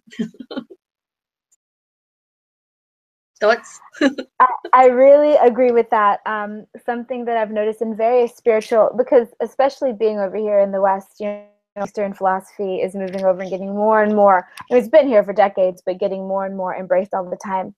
And from the very beginning of my spiritual journey, like 16 years ago, I remember saying, I don't like doing mantras in other languages. If I don't speak the language, I don't want to say the words, because it's just sounds. And I understand the reason that people do. So I felt like the odd duck out for a lot of time with this, but now I embrace it. I mean, every now and then I was doing a little experiment several months ago of using Latin words, because I was like, in all the movies they use the Latin words when they do magic. So let me just see what happens. And it was kind of cool. Like, I felt a little, but I definitely looked up. I used one word at a time, and I definitely looked up and purposefully called in the lineage of the word, which is different than just saying, blah, blah, blah, blah, blah, blah, blah. And I think that, again, that's one of the things with spiritual bypassing is, like, people want to grab all the tools. Well, I don't care how many ayahuasca journeys you've done. If you still lose your temper and start cussing somebody to hell and back, I'm not impressed. I don't care how many times you've sat with grandmother. I don't care how many times you sat with grandfather. I don't care. What do you embody? And so I feel like it's kind of one of those things is, I knew somebody who had like 48 Buddhist statues in their house. And I remember thinking, you might be trying to compensate for something, because then the person, if they got the slightest bit irritated, they would just fly completely off the handle. I was like, I don't care how many Buddhist statues you got sitting around. That's not going to do it. And so I feel like kind of the same about people who, it's one thing if they see it as a very sacred thing, but it's all about integrity, like you were saying, mindfulness and purpose behind what you're doing. So for me, I love being American. I don't agree with American politics, but I don't think politics are what makes an American. I think politics are a few people, and most people don't agree with them. Yes, I feel like all of us on the call, and probably most of the people listening, have lived very epic past lifetimes. And I think a lot of, I do believe in the splitting of souls. So I think many of us were Cleopatra. I think many of us were Joan of Arc. I think many of us were these things, because I feel like when souls evolve after a certain level, they split off and become archetypal. But I don't really care. I want my future selves to say they were me. I want to make that kind of ripple. So that makes a different kind of center when you're doing things. I want to be proud of what I'm doing in this lifetime at this time. And so I think that it also it sets the ego in place too, because it's like, who cares what you, I don't care what you were, I don't care what you're doing in 8D, in the 8th dimension, if you're not doing it here. It's your actions here. Everyone wants to be physical right now. Everyone wants to be on earth right now. So what are you doing here? When you go meditate and have these amazing visions, that's wonderful. But what are you bringing here? And that's the thing that for me is whether I feel deep respect for someone, or whether I'm like, okay, so we can geek out about multidimensionality every now and then, but I'm not going to share my tender heart with you because I don't trust you with it. Yeah, that's exactly right. There's a lot of there's a lot behind language. There's a lot behind the way that we naturally converse, even in a spiritual setting. You know, when you get people of similar minds talking about similar aspects of spirituality, there is a jargon, there's a language that flies, and you know someone immediately. What little circle do they work? Walk in, and you can tell just by the language, the chosen words, the jargon that they're using. Language is so ingrained, and it's much deeper than people naturally perceive. They think that there's just cultural language, but really there's social language, there's spiritual language, there is so much. And there's the language of age as well. As we get older, our language naturally transforms, and I think that it creates a huge impact in the people around us and in the relationships that we're trying to cultivate. It's a big thing. What say you, Allorah, who's studying anthropology and probably has a very good opinion on this? Yeah, so wow. If we want to bring anthropology into this, I could talk for hours. But so it's okay. So a big part of my journey this year has been to get back to primal man and woman, get back to the primal part of myself, the primal feminine. And in doing that, synchronistically, I have taken some anthropology classes that talk about archaic human beings and things that are instincts that go back there. And some of the things that I'm learning, that some of the things that we try very hard to overcome spiritually have a biological component, which adds a completely interesting boomerang to the entire scenario, because on one level we're trying to transcend these portions of ourselves, but on the other hand, or on the other end of the spectrum, our genetics are dictating that these things exist for our survival. And that's why, so for instance, ego, like our ego exists because when like the whole concept of validation, we have to be accepted by some form of group, whether it's our born family, whether it's people we choose, whether it's our partner or our children or whomever, mother, father. We have to be accepted by some group, because going all the way back to primal man, like if you weren't accepted, that was certain death.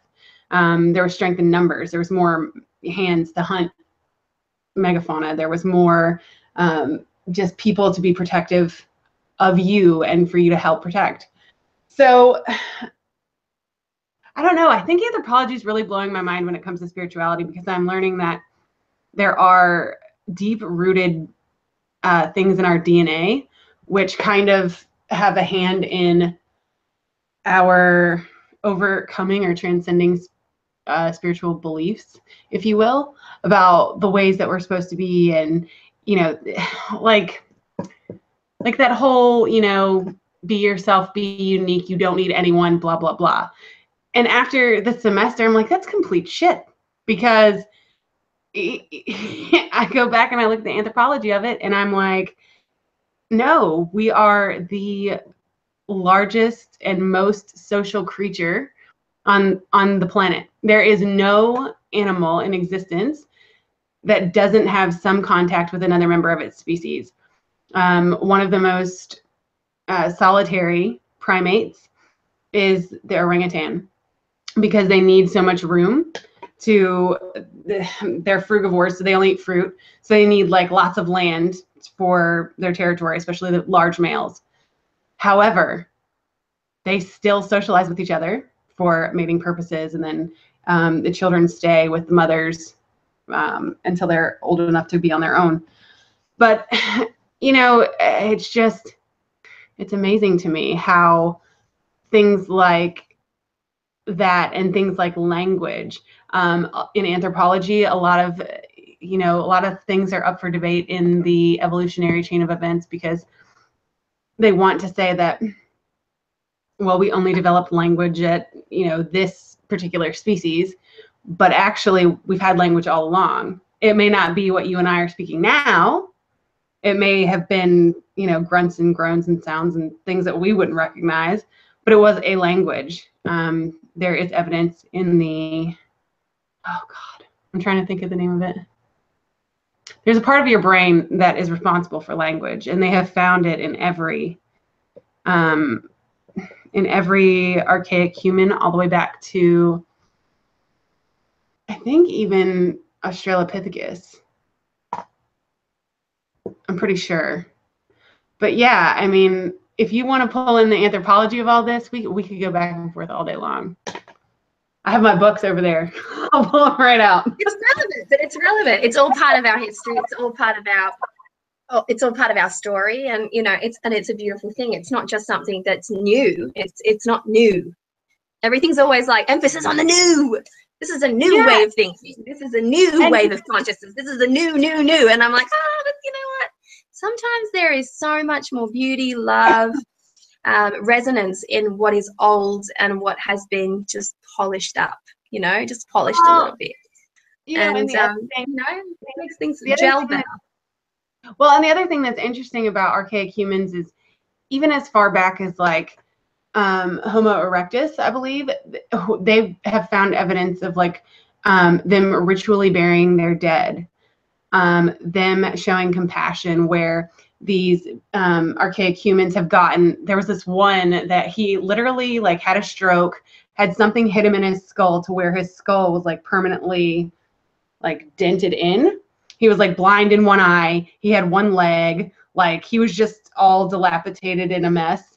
But he lived to be old age because of the compassion of those around him. So we've had empathy from the beginning. So it's amazing to see those types of things in an academic discipline about human beings.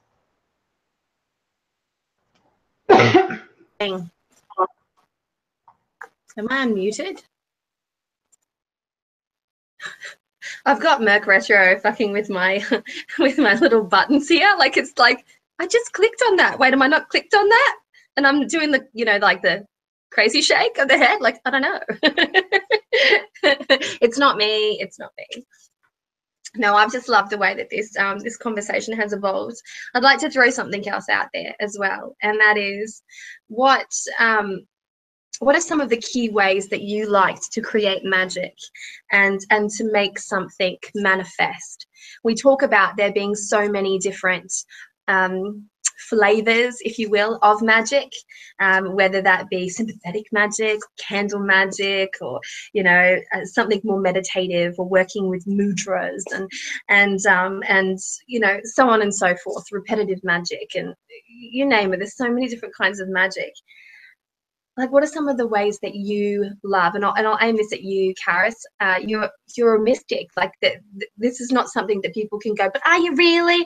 No, because you have an just this amazing presence. You have this amazing presence. And I remember I've been on YouTube for probably as long as you've been on YouTube.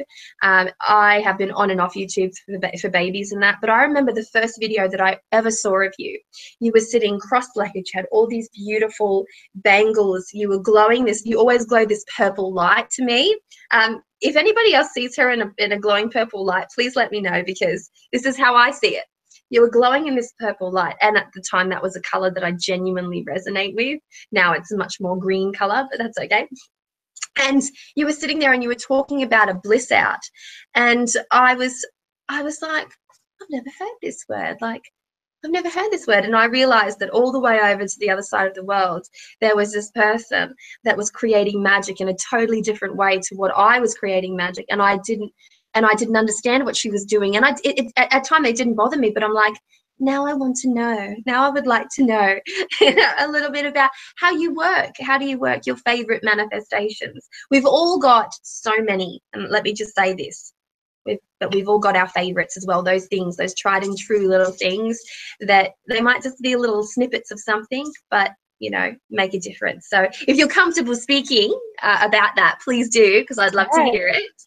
Yay. Well, oh, it's so great that you're talking about the bliss out. Yeah, that was the first retreat I ever did on Mount Shasta in 2012 or 2013, actually, 4 years ago.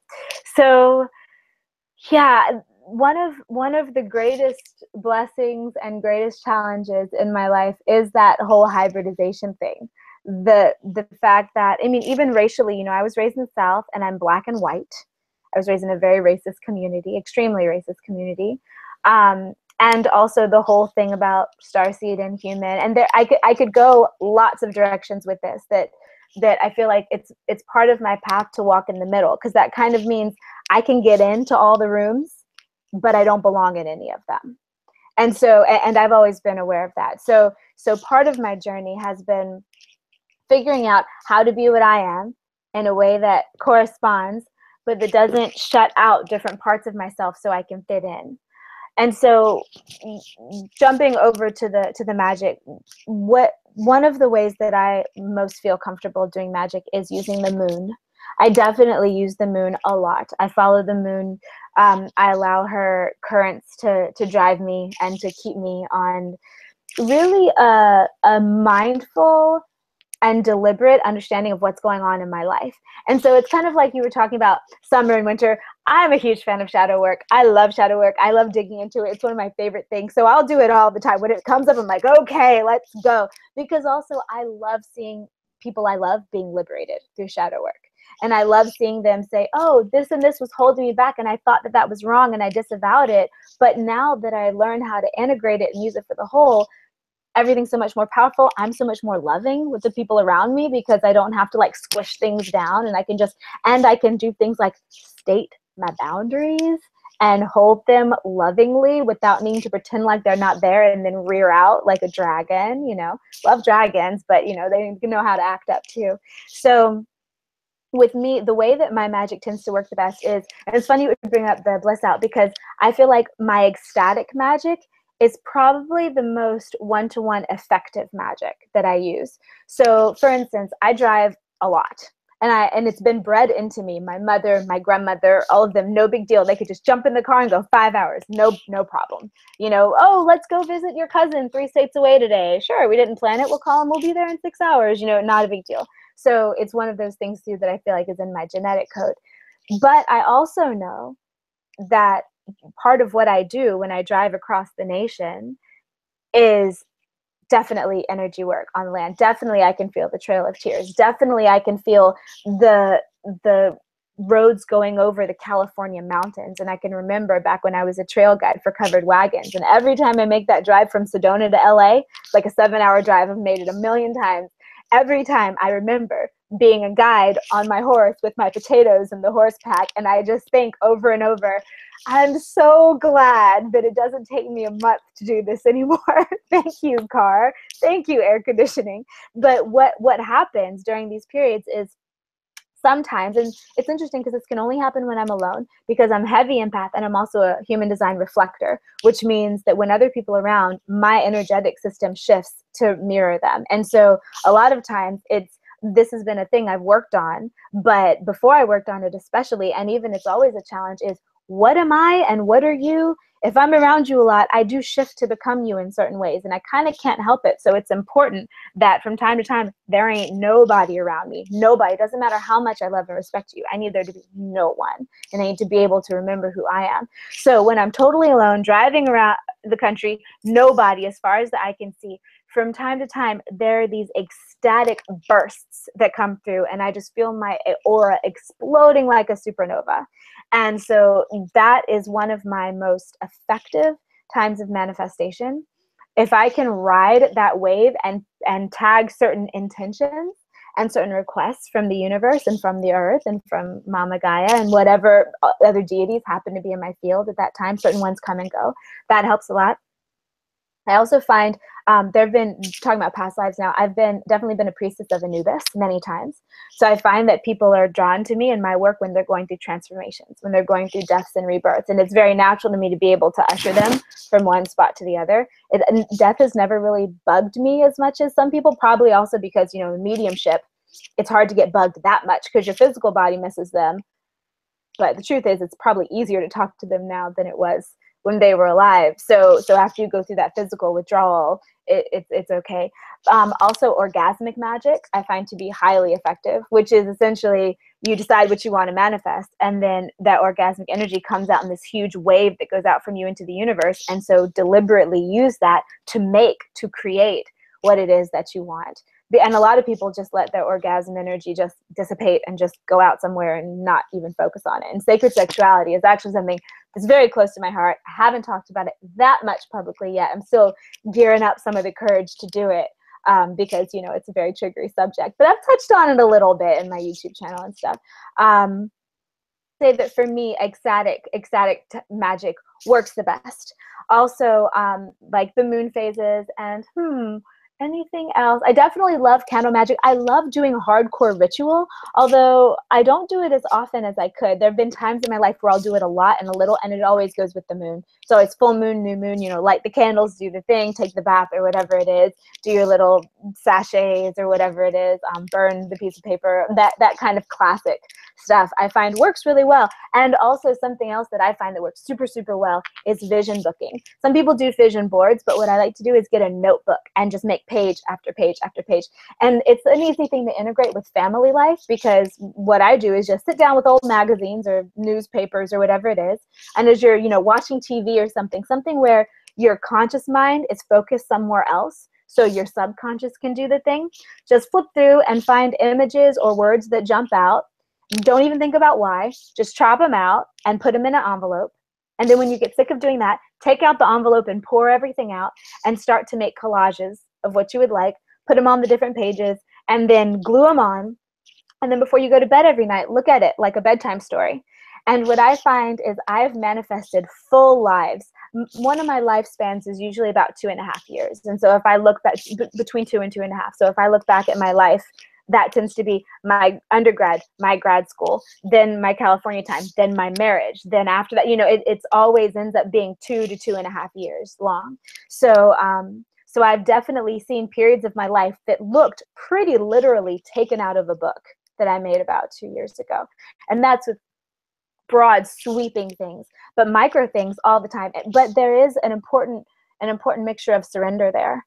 Because at the end of whatever it is, what you need to do, if you do serve the harmonic or whatever it is that you serve, sometimes there's a better vision for you than what you're capable of thinking, especially if it's like a quantum leap for you. So the whole this or better concept at the end is so important, to say, this is what I would love, this is what I want, this is what I'm asking for, but this and better, or this or better, and I'm surrendering. Because really when it comes down to it, it's about the emotion. So I can think about why I want what I want. Oh yes, this is what I want, this is what I want, but still bringing up the emotion, because goodness knows sometimes you can get what you want and it does not feel good, because the stuff is not the point, the feeling is the point, the alignment is the point. So if you can get that emotion up, work it up, and then supernova it out, whatever method, if it's meditative, if it's orgasmic, if it's ritual or drumming or chanting or dancing is really great, or whatever. And then let it freaking go. Let it go. Write it down somewhere and tuck it away. but don't think about it, because then you'll mess with what's going on. But look at it every so often. Those are what I find the most effective methods. Yeah, I love the idea of ecstatic magic, full stop. I'm a bit of a drummer, nature, naked dancer in nature, swim sort of person, and I literally, I can't, it just comes out so naturally. I cannot help it.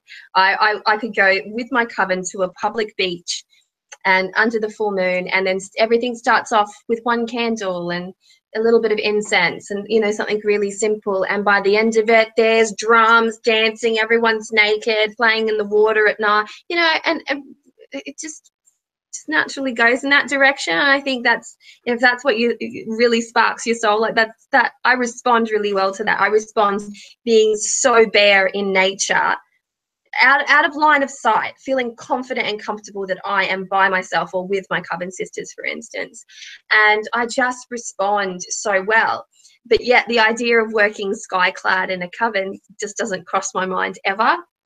It has to be an in the moment thing. There will be times where I'm completely cloaked and covered and adorned in such a manner, and, you know, and expressing myself in different ways through how I'm dressed, like through almost clothing or fashion, like spiritual fashion. And that's a great way of expressing myself, tricking myself out with like my beautiful crystals and that, like I'm wearing my Magick right now, and it jingles when I move and it's making a sound, and it's all very, very tactile, and it's very active. And yes, no, I'm definitely there with that one. How about you, Allorah? Favorite type of magics? Something to do with words.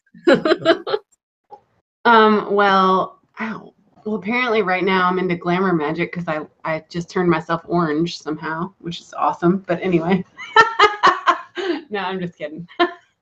Oh God, I think, oh goodness, I think my favorite types of magic, first of all, anything involving fire. I don't know why. I mean, I think we've talked about it before. Your chart's like what, 80% fire? Mine's 50% fire. And so anything that has to do with fire, whether it's pyromancy at a bonfire or candle magic in my living room or anything like that.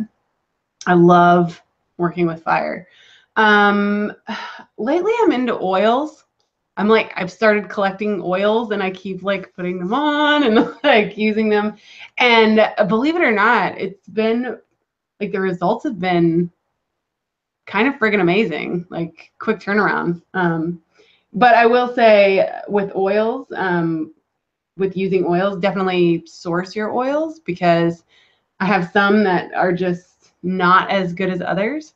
But yeah, so I've been using oils a lot. I love sigil magic. Sigils and talismans and charms really work for me.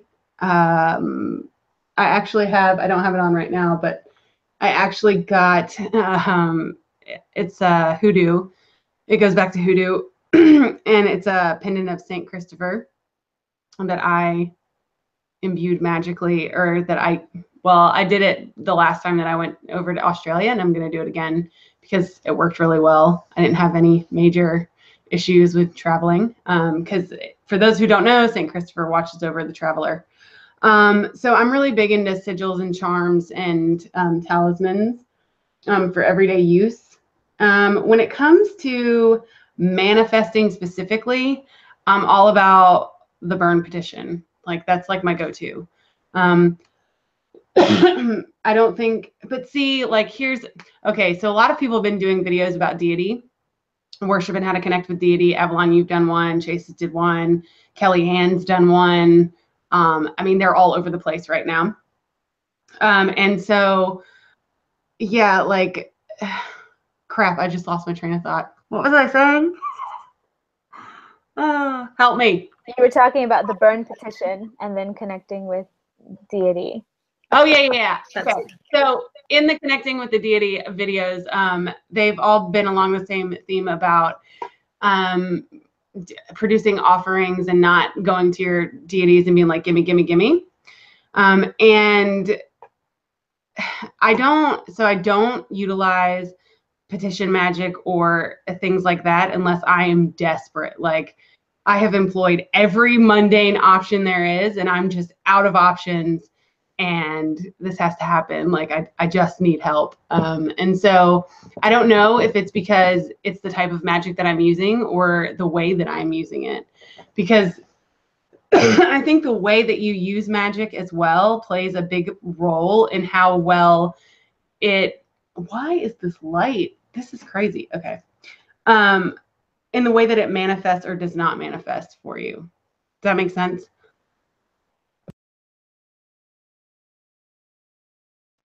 Yep. Yeah, no, that absolutely makes sense. Yeah. I love the subject of deity at the moment, though. It's a really hot topic, I've got to say. You know, it's really yummy to talk about too. But oils, can we just go there for a second?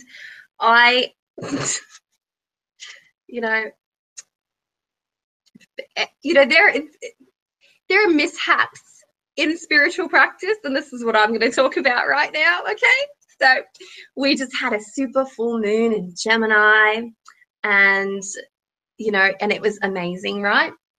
And so I thought, wow, last full moon of the year, super full moon, really great stuff. I'm going to go all out. So for the first time this entire year, I laid a beautiful white lace, bedspread thing that I use as a picnic blanket for rituals and stuff like that. And I took every crystal that I own, it took me about 2.5 hours to do this, to collect all the crystals from my house and take it all out there and lay it out on this bedspread with statuary. And I made sure, and my Ogham staves and my runes, and I just made sure that I didn't take any tarot decks out there because I didn't trust the weather.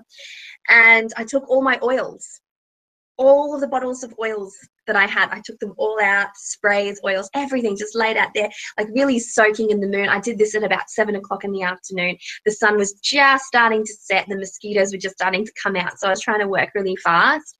And I was really satisfied. And then I was awake for a couple more hours. And as I was preparing myself to go to sleep, I was literally laying in my bed, just preparing myself to go to sleep. I could hear the start of rain on the tin roof. And I was just like, oh, that's so great. That is so great. Because I had this thought as I was laying out my crystals. I'm like, I really should rinse them. And then I'm like, oh, there's so many. I'm just going to go ahead and do it. I'm not going to get tripped up on the way, because sometimes we can deter ourselves from doing something if it's not done in the right way, in the right time, right order, that kind of thing. So I'm like, I'll just put it out there. When it rained, I'm like, yes, this is perfect. This is just perfect. And I really relished in it. I wake up the next day, and there was still a little bit of rain, but there was pockets of sunshine coming through. And it was a really beautiful morning, that dappled light, view of the mountain mist and everything. And I was like, oh, this is so nice. And I went out, and all of my oils the labels had got saturated and they all fell off. And so I didn't know which oils were what. And I've got heaps of like, look at all these. I've got these, and I've had to write on the box. All of my oils, all these labels fell off. I'm not joking. Like, look at this. This is just a few, but look at this. Which the ones that didn't fell off went totally faded, and I was like, oh, that's really that's not great. Thankfully, I tend to do unboxings of all of the oils that I get on my YouTube channel. So I watched a couple back, and I'm like, okay, that looks like and I hold it up to the camera like that. I'm like, yep, this is you. This is you. But it was a whole day of like, oh, crap. You know? You'll get some surprises. I thought this is going to make things really interesting. I mean, I may have gotten one of these things wrong, and I'm like, what's going to happen?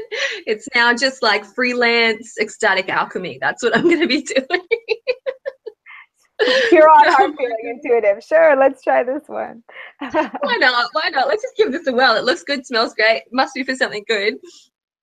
So I'm really looking forward to seeing how that plays out. Some of them are more recognizable than others. So there was a whole batch of these hoodoo oils that I'm just like, oh, this is going to be really fun, because they were quite specific blends, you know what I mean? Whereas others were, recognizable from their bottles. But I thought, of course, and these sorts of things happen. You can prep ritual all you like, stuff breaks, things catch on fire, labels get rained on and fall off, it's all part of it. but then it creates this this different emotion in magic and in creation and in ritual, and I don't resent the fact that this happened at all. I just thought, well, you just made it much more interesting than I was even prepared for. And I'm like, well played, Gemini Supermoon. Well played. Because it's a bit tricksy energy, isn't it? It's a little bit like, Hey, Avalon, I actually have a question for you. Or, well, not so much a question, but I wanted you to clarify something that you said in your deity video, because I know that there's people out there that don't know what you meant. Tell everybody what horsing a deity means. It's the direct channeling of a deity into your physical vessel. So it's when you allow an aspect of a deity it's when you allow yourself to embody an aspect of a deity. There's two schools of thought on this one, of course, and one is that you take all of the deity in at once. And for me personally, that is not how it happens. You get one facet of that deity.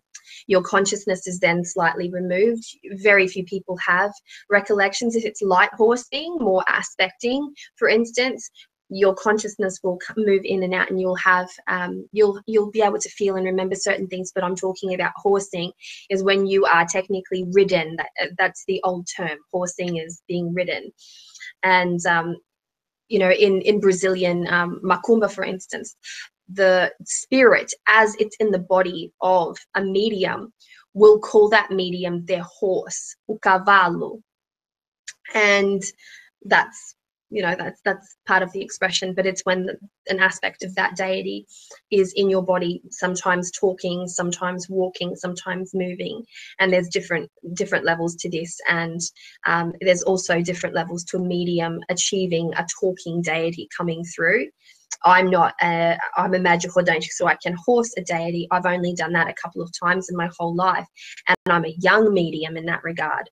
I channel, that's fine, but to have a deity present in my body, that's physically challenging, and it requires a lot of preparation. So this is it's a relationship that develops over time, and I've seen this with, you know, with older members of my family who practice the same sorts of spirituality. My older sister and even my younger sister, over time, they begin to channel a deity, and that deity will just throw them to the ground sometimes and roll over. And it's it can be quite a visceral experience to watch. And then other times it's just breathing, like, and they'll be pacing and breathing and pacing and breathing, no talking at all. Then they'll have their hand signals.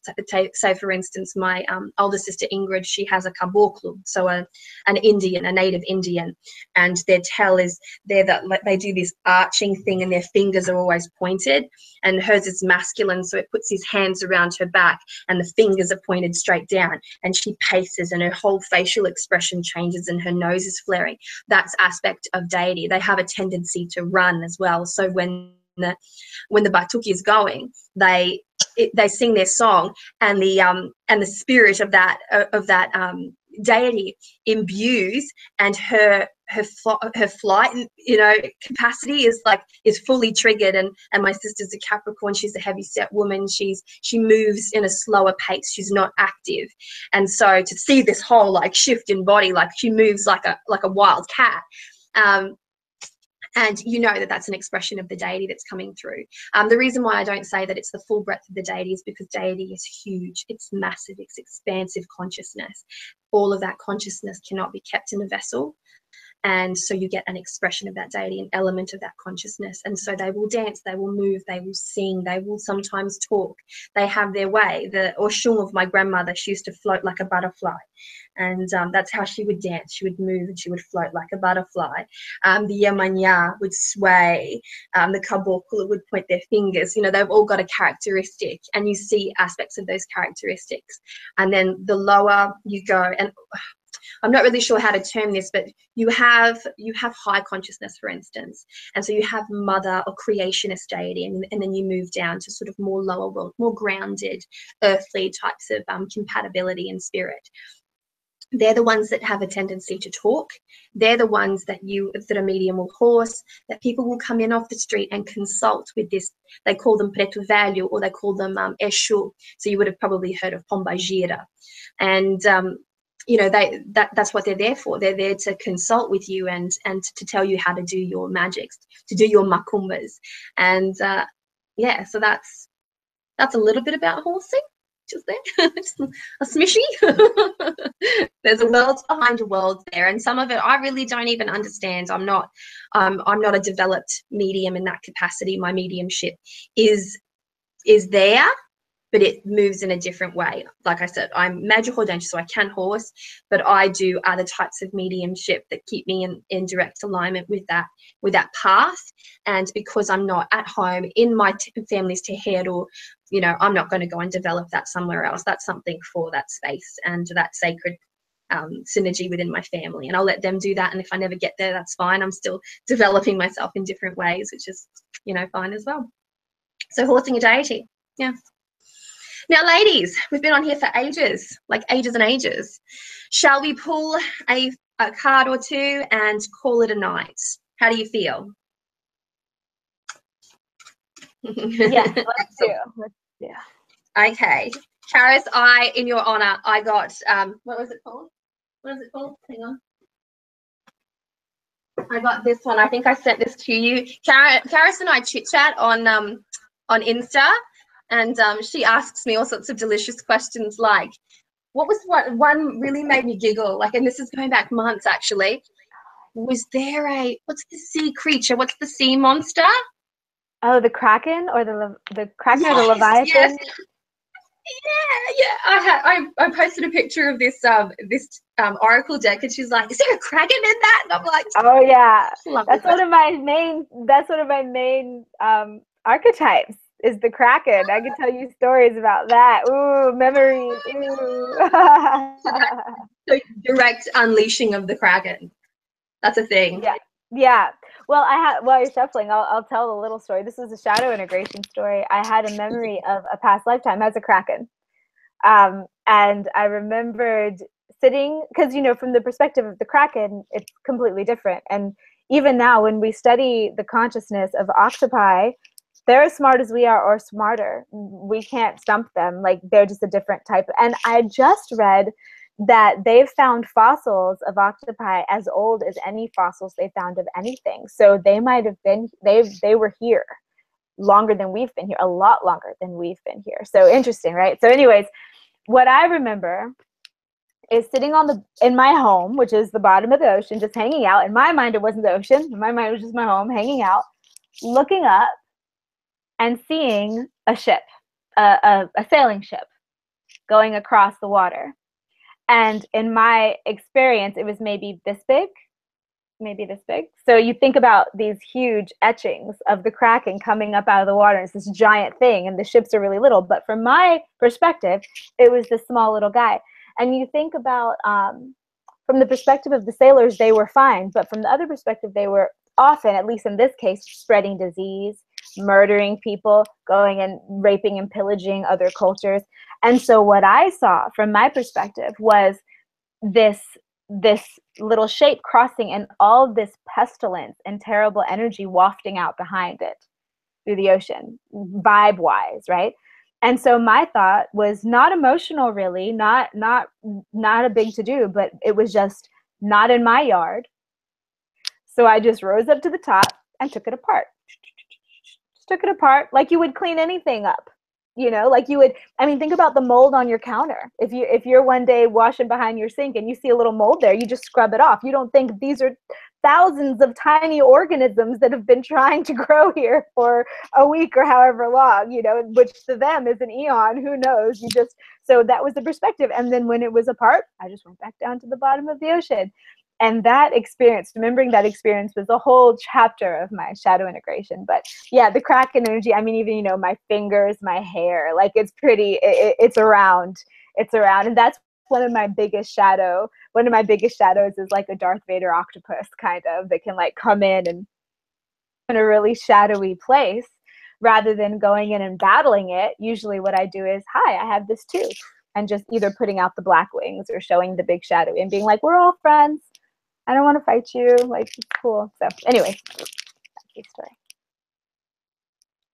I love that story. And you're absolutely right, though. It's all a matter of perspective, really, when you look at it, because you know, in every situation of confrontation, whether you're looking at, you know, from a human perspective to a more animalistic perspective, it's all a matter of perspective. Like, it really is. And changing your perspective, especially when you're doing shadow work, especially when you're doing magic, can also make you, it can trigger like a freeing or an openness that creates a space to do something truly incredible.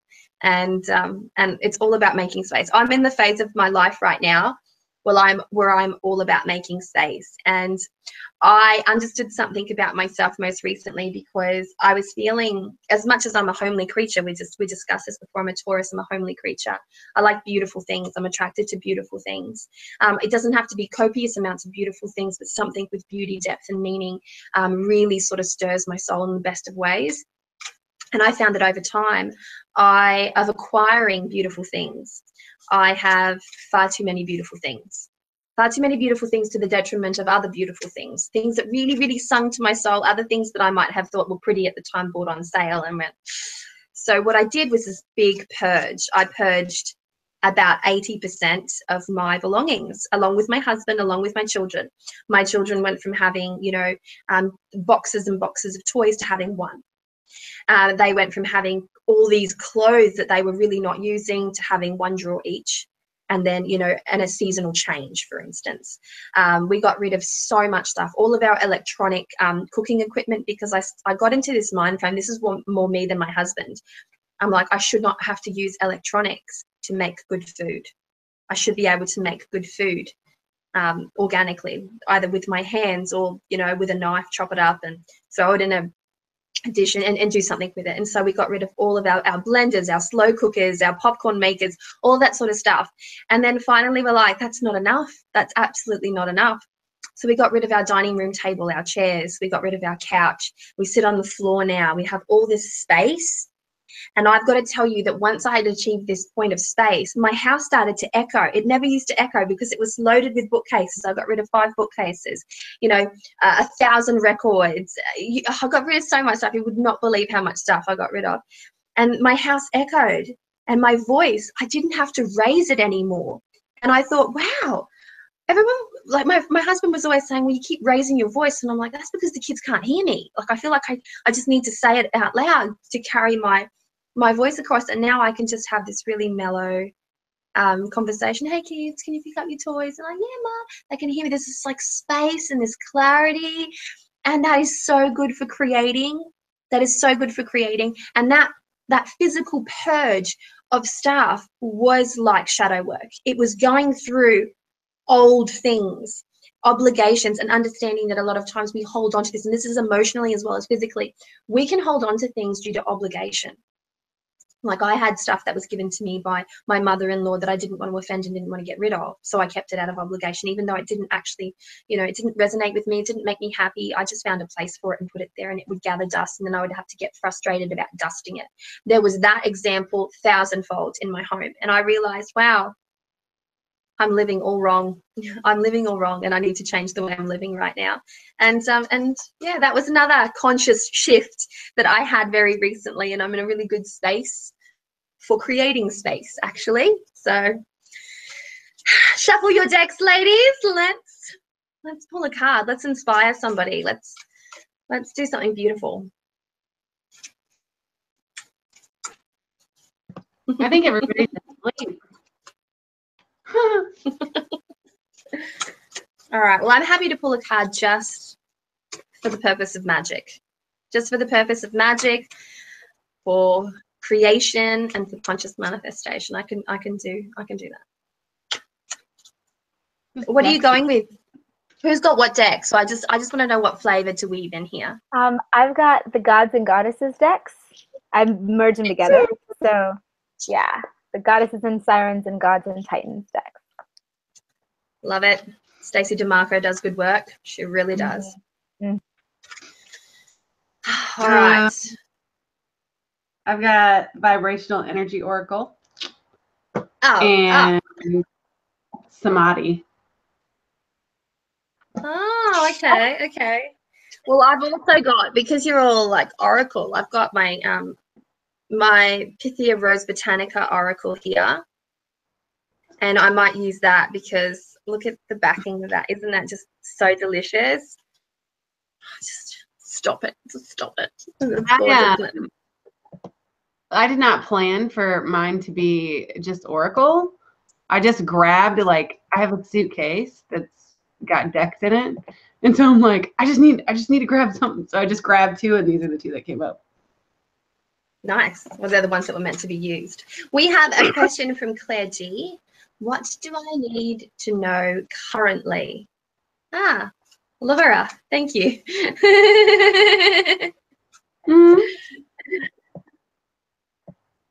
Oh, we've got another one as well. So there's 2 so far. The sacred secret every day is how to get in touch more with my power and magic. That's a good one as well. All right, so let's pull for Claire G. We'll all pull a card for each question, and we'll sort of like vibe off the other person and create like a really yummy full reading. And so, Karis, you're our guest. We may as well all unmute our mics now and just get into the talky happy time. So you're our guest, so I'll ask you to go first. Sure. Chris in the space. Ooh, one of my favorite goddesses, Lakshmi, prosperity. I love her so much. I love this card because in the Goddesses and Sirens decks and in the Gods and Titans decks, usually they're only one deity. They're not usually 2 of them. And so the fact that Vishnu is here with Lakshmi on this card, I love so much. And another thing I love about this card is that they're both so empowered. I know in the Western world, it's often like you have to leave your relationship, you have to leave everything behind in order to come into your power. But they are linked in together. And look, they're both standing strong, they're both standing straight, and yet they're completely beautifully intertwined in providing an empowered unit. So I would say that this is about integrating the various aspects, being able to stand in your power while also being able to support others and allowing your empowerment to spread into their empowerment, and also adding a healthy dose of yummy sexiness, because that's for sure going on in this whole deck. I love how sexy all the gods and goddesses are in this deck. It makes me happy. It's a sexy deck. Yeah, it really is. It is so sexy. I love it. I'm like, of course. Why wouldn't we want to be sexy if you can? So yeah, and also I love how they're holding tools in all of their hands, but they're still empowered. They're not weighing them down. They're using their tools. Yeah. Resourcefulness. Yes, I like that. Yeah. All right. Allorah, how are you going? Can I take next? Yeah. Because I got a card for next. Okay, I got On Your Own Terms. And this is a really, really good card. There's actually messages. She waited a really long time to be saved until one day she decided to save herself. It was a very good day. Isn't that absolutely beautiful? And this is about taking ownership and responsibility for that which you are trying to achieve and not waiting for the right time, for the right place, for the perfect conditions, and just really go out there and do it when you feel like it's time. Don't let fear hold you back. When you feel the call to it and you're like, yes, now's the time, and then you stop for 1 second and go, oh, but I don't have that amount of money right now, or my job's not really, like, that's not part of the story, and that's only going to influence you in the in potentially a negative way.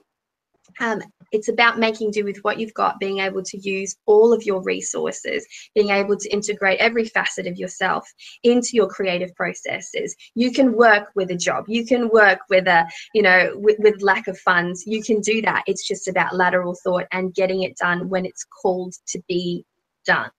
So that's mine. Yeah, you were definitely supposed to go next because mine is this one. And it says, I don't know if you can read it. Go to the light. Ooh, love and light. But this one is all about not getting stuck in a negative place, which is what Avalon was just talking about. So if there's something that you've been wanting to do, but you have not been doing it because you're afraid or you're just having a lot of negative self-talk or things like that, don't get stuck in that place. and try to look on the more positive side of things.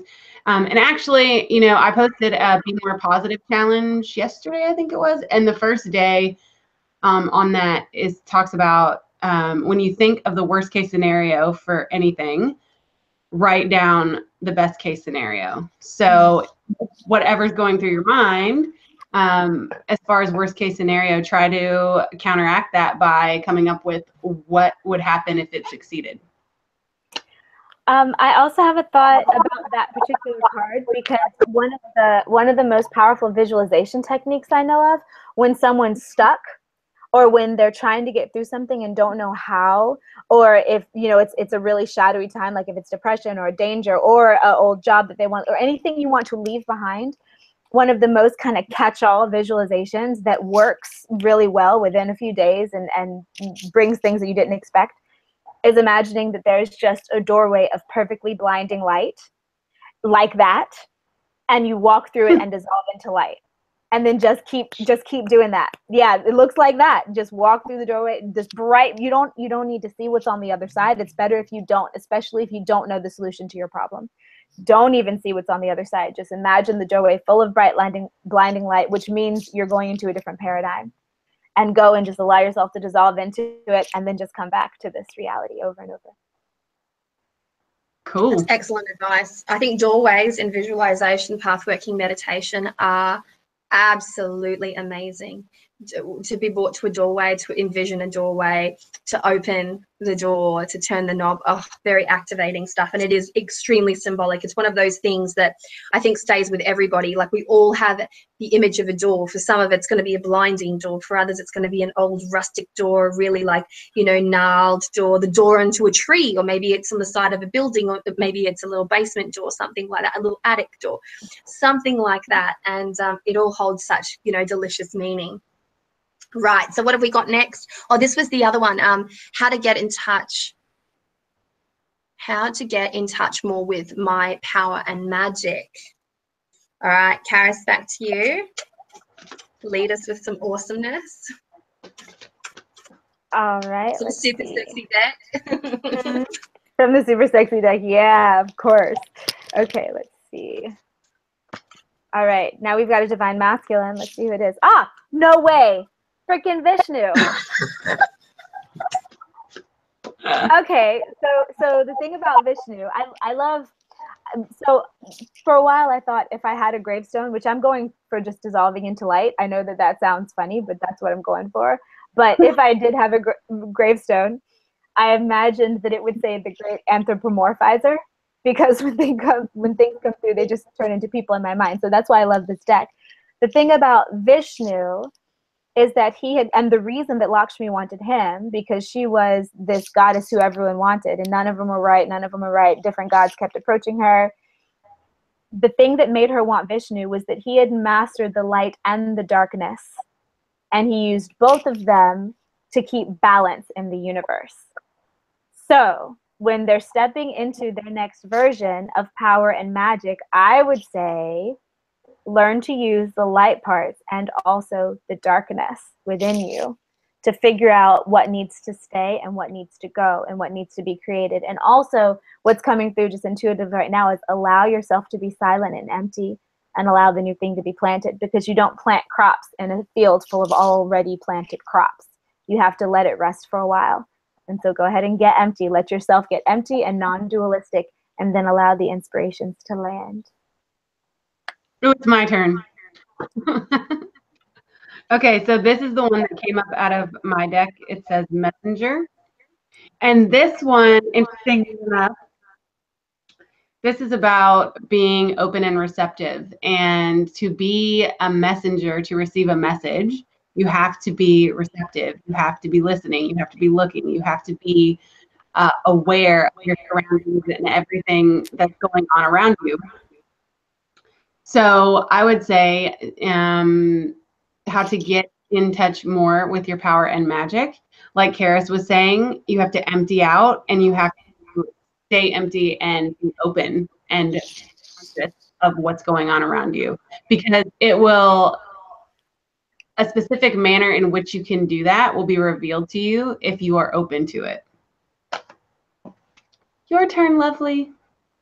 I've got my wee one here, my little angel head baby. I have got Tribe of the Kindred. This is it here, fully fierce. It reads, I carry your heart, I carry it in mine. And so there's a lot to be said about finding tribe, finding simpatico people, and being around people that genuinely elevate you and that make your flame burn brighter. And I think that that is exactly what might be called for in your life, is to shift a few pieces, a few key energetic pieces around, integrate what is necessary, and then be on the lookout for those extra jewels, those treasures, those keys, those gems, people that can help you, to inspire you to be more creative and to unlock, you know, deeper, more mystical, more amazing facets of yourself. And yeah, that's what I've got.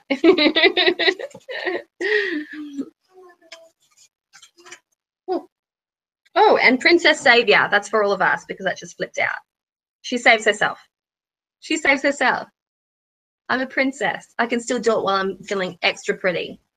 That's what I got out of that one. All right, should we keep going to one more? Make it third time's a charm, because we're really dragging into the time there.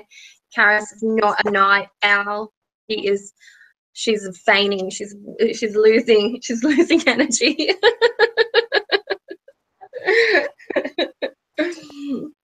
Want to do one more? Do you want to pick one more, Allorah? Yeah, sure. Let's see which one's the juiciest. Let's see.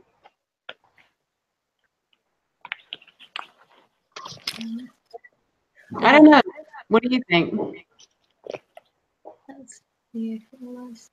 Oh, difficult. I like really open ones. What all I need to focus on for 2018. There's a message from deity one here. I have a general message. Should I take on a new assignment presented to me? How to start anew from a large sacrifice. That's a good one. That's at the very bottom. Okay. I'm just going to address all those. Let's see. Let's see. Got a goddess.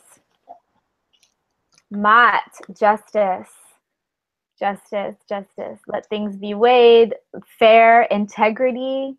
And the thing that I really love about Mat is that she is impartial because she's the one in charge. So she doesn't have to be nice. She doesn't have to give in. She's the one who holds the scales, where your heart is measured as you go through the Egyptian underworld after your soul dies. You put your heart on one of her scales, and it's judged against a white ostrich feather to see how light your heart is. And that really means how much integrity you had in your life. And if it is lighter than the white ostrich feather, you get to progress. And if it's heavier than the white ostrich feather, you have to go back and repeat your lessons. And I've definitely experienced times where in this life where I would have a vision of going through this place and my heart was heavier. And then I went through another like 3 months of hell. And then I eventually got through and got to reweigh it, and my heart was lighter, and I got to go forward, and it reflected in my life. So Mat is, with what's known for 2018, I would say make sure you're being fair and make sure you're seeing clearly. Whether or not to take on the new job, I would say weigh the pros and the cons. And how to start again after a loss, I would say make sure you have everything you need to feel invigorated and well prepared for whatever it is that you're stepping into next.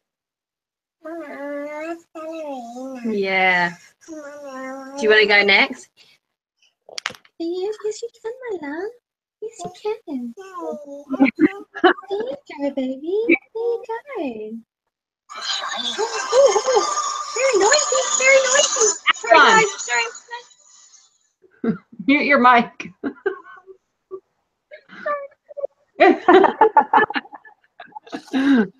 Okay, so the one that I pulled, I actually had the how to start anew from a large sacrifice question in my mind when I pulled.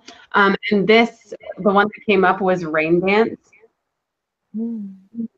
And this one talks about returning to a state of joy and shedding all of the crap and negative emotions that come from going through a hard time.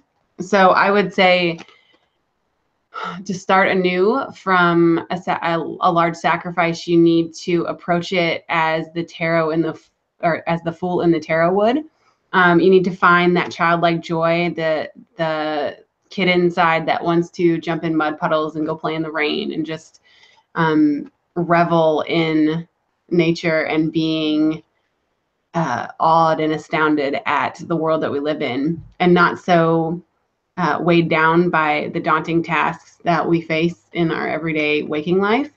So go out, have some fun, express your inner child, I'd say is your best bet there too. All right, Avi. That was lovely. Sorry about that, guys. You know Rennie Roo, and thanks for all the little hellos to Rennie Roo. She's so sweet. She's such a cutie.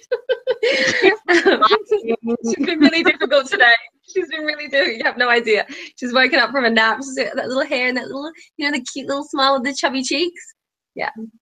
Yeah, she's redeemed herself tenfold, which is one little smile.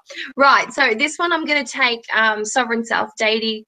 The deity question, what is the message that is trying to come through to me currently? And I feel this one really resonates. And that is the daring dreamer. And the message here is change the way you see, not the way you look. And so it's about shifting perspective for me. That's really like the opening of the door to say, hey, what you think you have at your disposal now, the situation that's going on in your life right now, you don't have the clear picture, you don't have the full picture, and it's time to start engaging in activities that is going to enable you to see in a much different way. It's got nothing to do with what's going on out here, what you've got around you, what's necessarily in your physical reality. It's more to do with your inner landscape and your inner reality, and really working on that. And so I just get this really good feeling about, whenever I'm trying to shift my perspective, I need to shift things from my life. I need to do physical decluttering. I also need to do cleansings, like food cleansers, juice cleansers. I need to start moving my body, so I get more heavy into yoga, stretching, walking, grounding down in nature, being ultra practical about it, and then feeling how that harmonizes within. And so, yes, definitely change your perspective on whatever it is that's irking you at the moment. And I think you'll be in really good stead. Feeling really happy with this deck. I'm like breaking it in. It's like kind of cool, isn't it? Like it's got a little something. You're funny. All right, are we wrapping? Yeah, I think that's a good one. I think we can call it a night. I'm just going to shuffle to sort of put it into a good place. I don't want to let it just sit there. There we go. Right. So I feel like we have covered so many topics by covering these 3 topics. I think we have touched on just so much good, yummy stuff, and I really enjoyed the talk. Karis, thank you so much for joining us here. Making magic happen, stars aligning in Mercury retrograde, mind you. We needed a retrograde. I know, amazing. To make it happen. It's so lovely. It's so fun to geek out with witches. So much fun. I love it. Wait. You're not telling the whole story though. So what actually happened was, here's where Mercury retrograde comes in. Oh, yeah, that's right. Oh, yeah, that's right.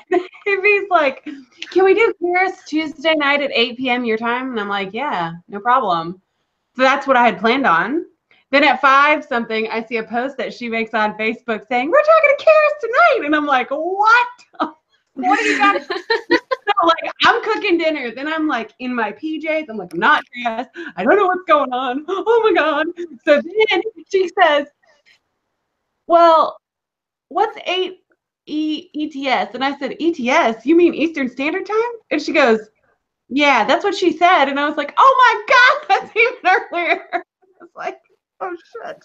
So we were like running like crazy people. I was like, and we've been trying to book this for like 2 months, and we keep saying, yeah, let's do it next week. And then I'm like, I'm sorry, I'm on the road. I'm in the middle of nowhere. I don't have internet. I can't. And then we try again. And I'm like, I'm going to be asleep at that time. My best time is this time. Wait, that would be 3 a.m. for you. We can't do that. And so this is like the 5th time we've tried to book this call after 5. And then finally it happens during Mercury retrograde. Yeah, where everything had to just sort of slow down a little bit and paths had to cross. I loved it. But yeah, Allorah was like, I thought, because I said Tuesday. It's Tuesday for me here, to be clear. But it's Monday for her there. And I naturally forgot about that because apparently I'm a bit self-centered. The time, you know, even though we all deal with people all over the world, I never get used to time changes. And my brain just can't really fathom it very easily. Yeah. That's it. I've said this to Allorah. I have, you know, half of my family lives in Brazil. And so I have Brazil down pat. Like I know what time it is there. You know, I know what's going on, and you know, I know that, and I know how things go down. But that's it. I've only got room for those two. Apparently, I can't go beyond that, and I'm slowly gonna feel like I need to have to. So it's beautiful. But thank you so much, Charis. You've got so many beautiful projects in the works, and I just, guys, if you haven't already subscribed to her channel, then do, because she puts out this yummiest wisdom. I really fell in love with your channel when you started doing new moon and full moon sort of intuitive stuff, and I would be like, oh my gosh, it was like just really meditative for me to just like, okay, new moon star forecast. You would always mention a few little things that I'd never even heard of. I don't understand astrology. I love it. I think I want to love it even more, but I don't understand it. So my mind doesn't really store astrology all that much. So usually I just touch on it. I don't claim to be an astrology expert, but I do understand the moon. So I'll usually pull in a little astrology, but I'm not confident to talk very in depth about it. But yeah, that's something I'm diving into again, and I'm planning on doing a new newsletter in the next few months, starting to go with the moon phases. So we'll see if that happens. Woo, exciting. So newsletters, retreats, cruises, Art of the Mystic courses, a bunch of other courses that she's doing, sacred adornments, travel. Just, she's everywhere. She's very big, folks. She's a big spirit floating through this beautiful ether. And thank you so much for thank you guys nestling down with us. And thanks to everyone watching also. Thanks for the questions, thanks for the comments, thanks for the contribution to the conversation. I must confess to being sorely detached from the most of it because it flows so fast, but I got a few, I've commented on a few, and thanks for everyone who was here watching, and thanks to Allorah as well for scrambling last minute. You're welcome. And once again, if you guys want to, are not subscribed to the STW newsletter and you want to check out Iron Witch and what's happening with that, as well as some updates about, what else did we put on there? Some personal updates and whatever, go to the STW Facebook page, and the link for the newsletter is on the Facebook page, where you can read all about Iron Witch and all of that juicy stuff. Thanks for joining us, guys. And that's it. We'll